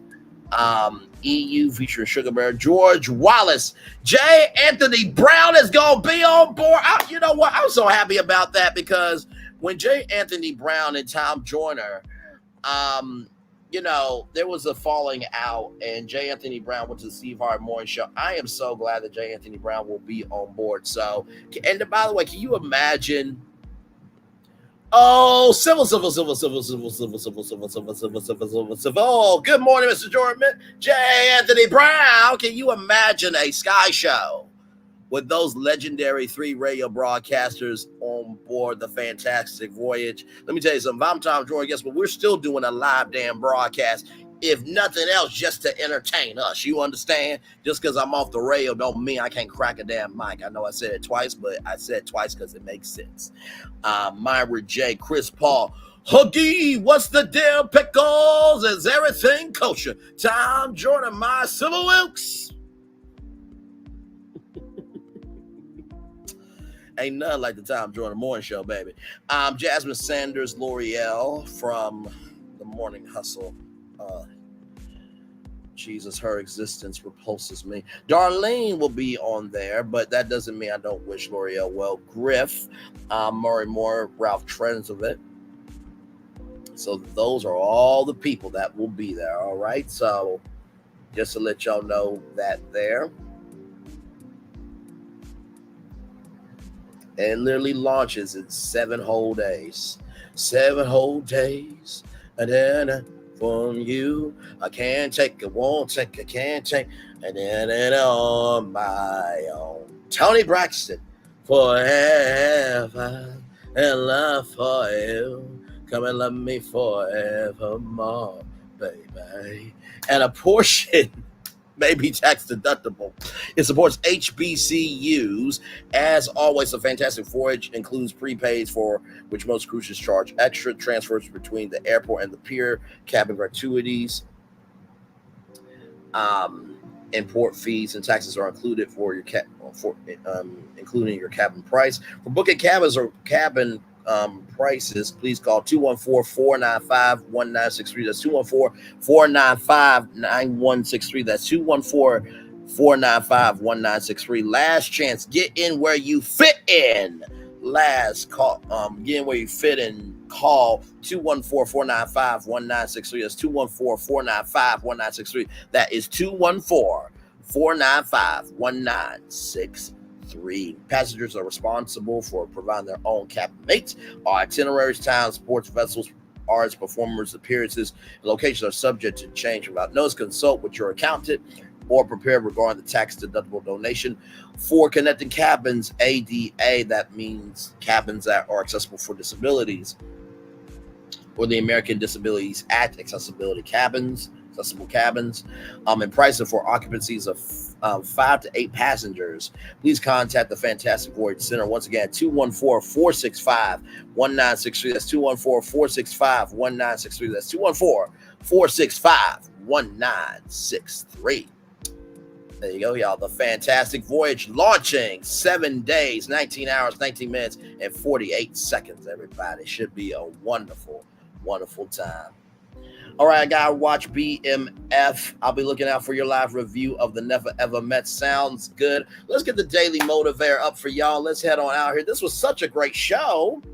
Such a great show today. Actually, 2 great shows today, really. I covered, 13 topics in one day? Where they do that at? Where they do that at? I'm just asking y'all questions. It's time for the Daily Motivator. Where people fail is that they wish to elect a state and remain in it. This is a kind of death. Ooh, let me read that one more time. Where people fail is they wish to elect a state and remain in it. This is a kind of death. Where people fail is that they wish to elect a state and remain in it. This is a kind of death. Woo! If it don't apply, let it fly. But if you let it fly, it must apply. It's time for the Daily Motivator for Friday, April 19th. 2024. Fill your day with gratitude. Make today a productive and enriching day by starting with gratitude. Expand the quality and the quantity of possibilities by being appreciative of where you are and what you have. Let your first thought be a thankful thought and connect yourself with the abundance that is all around you. You can always identify plenty of reasons to be thankful, and that simple act of thankfulness gives power and persistence to your efforts. Focus on your thoughts, on the positive aspects of your life, and you cause the influence to grow. Be grateful and your gratitude leads to even more for which you can be grateful. Expand upon the richness in your world by expressing appreciation for what you have. The blessings you benefit from are blessings precisely because you see them as much. Remind yourself of the great reservoir of real value that's already available to you. Live in gratitude. Tap into that value, and you'll create even more reasons to be thankful. Ralph Morrison. Oh, I love this. Absolutely do. You know, filling your day with gratitude, man. It listen, forever and love for you. Come and love me forevermore, baby. If I was at the Cosmopolitan with that residency and she said, Braylon forever, come and love me forevermore, baby. All right, folks, Centrically Entertained. This show is over. Get the fuck out of here. Good night, everybody. I promise you it would be that. I promise you. I promise you. I promise you. Meanwhile, all my friends, would you please not show your whole behind? Well, I mean, y'all whole behind. Well, y'all existence is a whole behind, but yeah, I still deal with y'all. Okay, right. Okay, you just gotta have some type of smart ass comeback, don't you? Yes, indeed. Fill your day with gratitude. You know what? I think filling your day with gratitude really has to come from within. And on this particular day, with these two shows that we have been on tour with today, we've covered so many things that really have gone to us, and it has been hidden under the rug, and it's finally come out. But I think the reason why I filled up this day with gratitude is because I know I am grateful to know that I can release that with people who want to also be of the same mindset, the same soul, the same frame of reference of this matters. So filling up your day with gratitude depends on who you connect to. That's one. Number two, when it comes to filling up your day with gratitude, focus on the positive aspects of your life. That's not saying to not recognize the negative. The negative is always going to be there.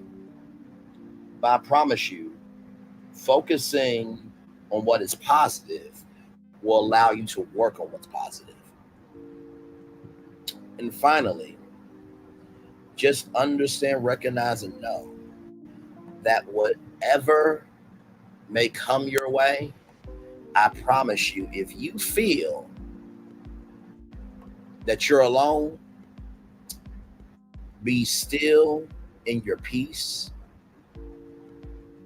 Be still with your resources, and be still with the energy that resides in you.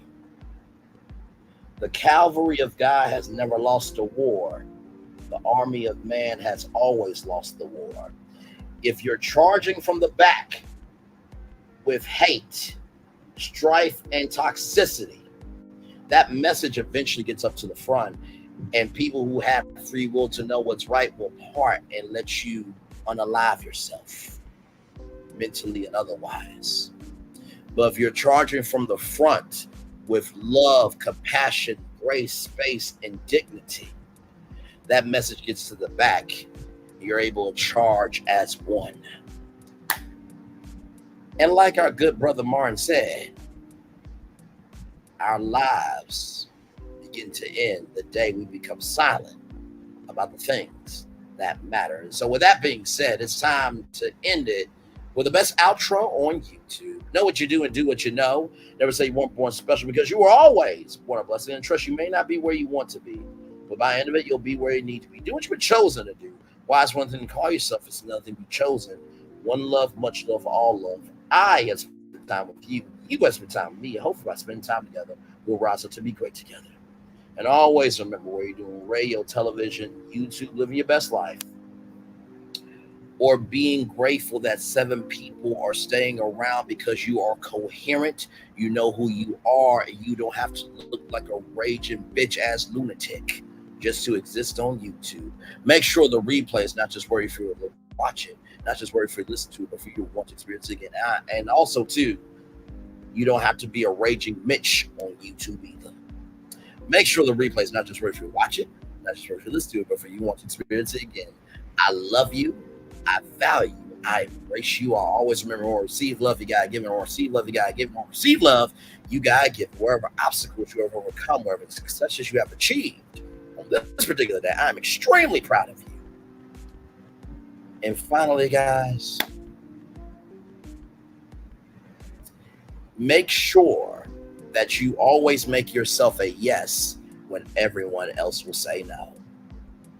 Make sure you make yourself a yes when everyone else will say no. Make sure you make yourself a yes when everyone else will say a no to you. I love you. I value. I embrace you all.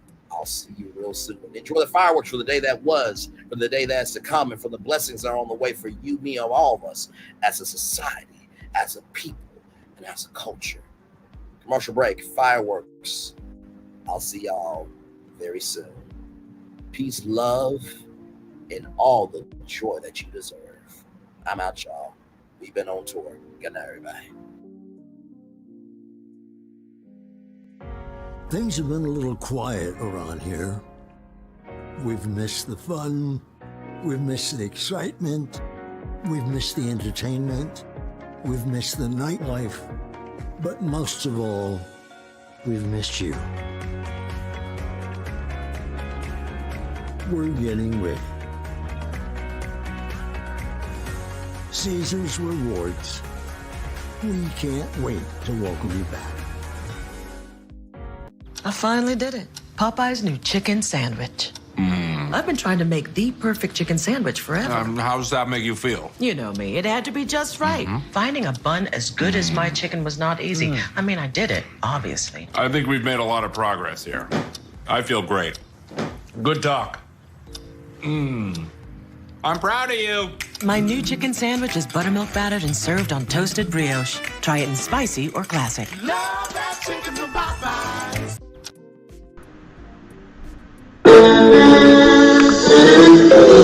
Sweet boy and you, I want love you, and it was plain to see you were my destiny. I come from Memphis. Our son is your son. Welcome to the celebration.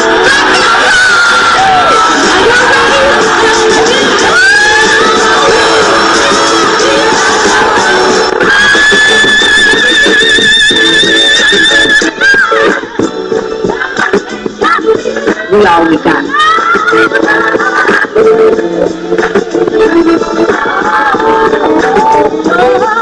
I'll do that. Don't you leave here to go for happiness. I want you to leave here to show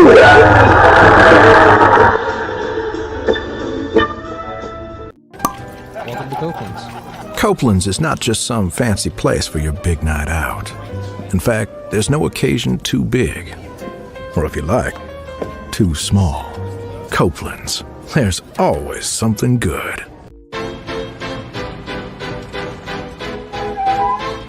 This is for all you multi-talented, multitasking, multi-everything people out there. Take it away. Find your glory, write your story, fearless feet will carry you. Time you own it, take your moment, be a fire burning through. Hustling from night until morning, grinding it out, it won't be long. Feel your power, it's your hour, you inspire, you are strong. Enjoy your Zoa. No applause? You're all fired. Now that you've reached the stage in your life where quality television is important, Nubian TV is a black network that speaks to your lifestyle. Nubian TV is the world's first digital network devoted to the upscale and political lifestyles of black people. Nubian TV's programming includes politics, travel, fashion, food, automotive, arts and culture, civil rights, music, and more. Watch now on Amazon Fire TV, Roku, or watch globally at nubiantv.net. Nubian TV, it's what you want to watch. Now that you've... Caesar. Just look at him. Politician. General. Author. Ruler. Man.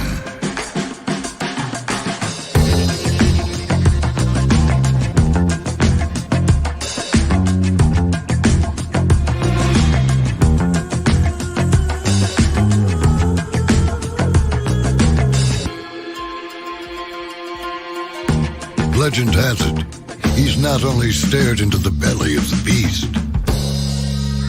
he's had it for dinner.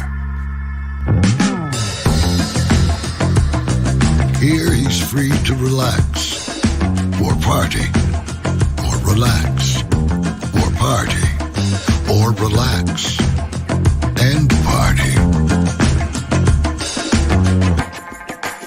His is a world of opulence, excess, and the occasional impulse buy. Not one to rest on his laurels, he's famous for ushering in a new age of entertainment. So, for anyone seeking a place where the sun never sets on a good time, all this awaits. I am Caesar, and I approve this palace.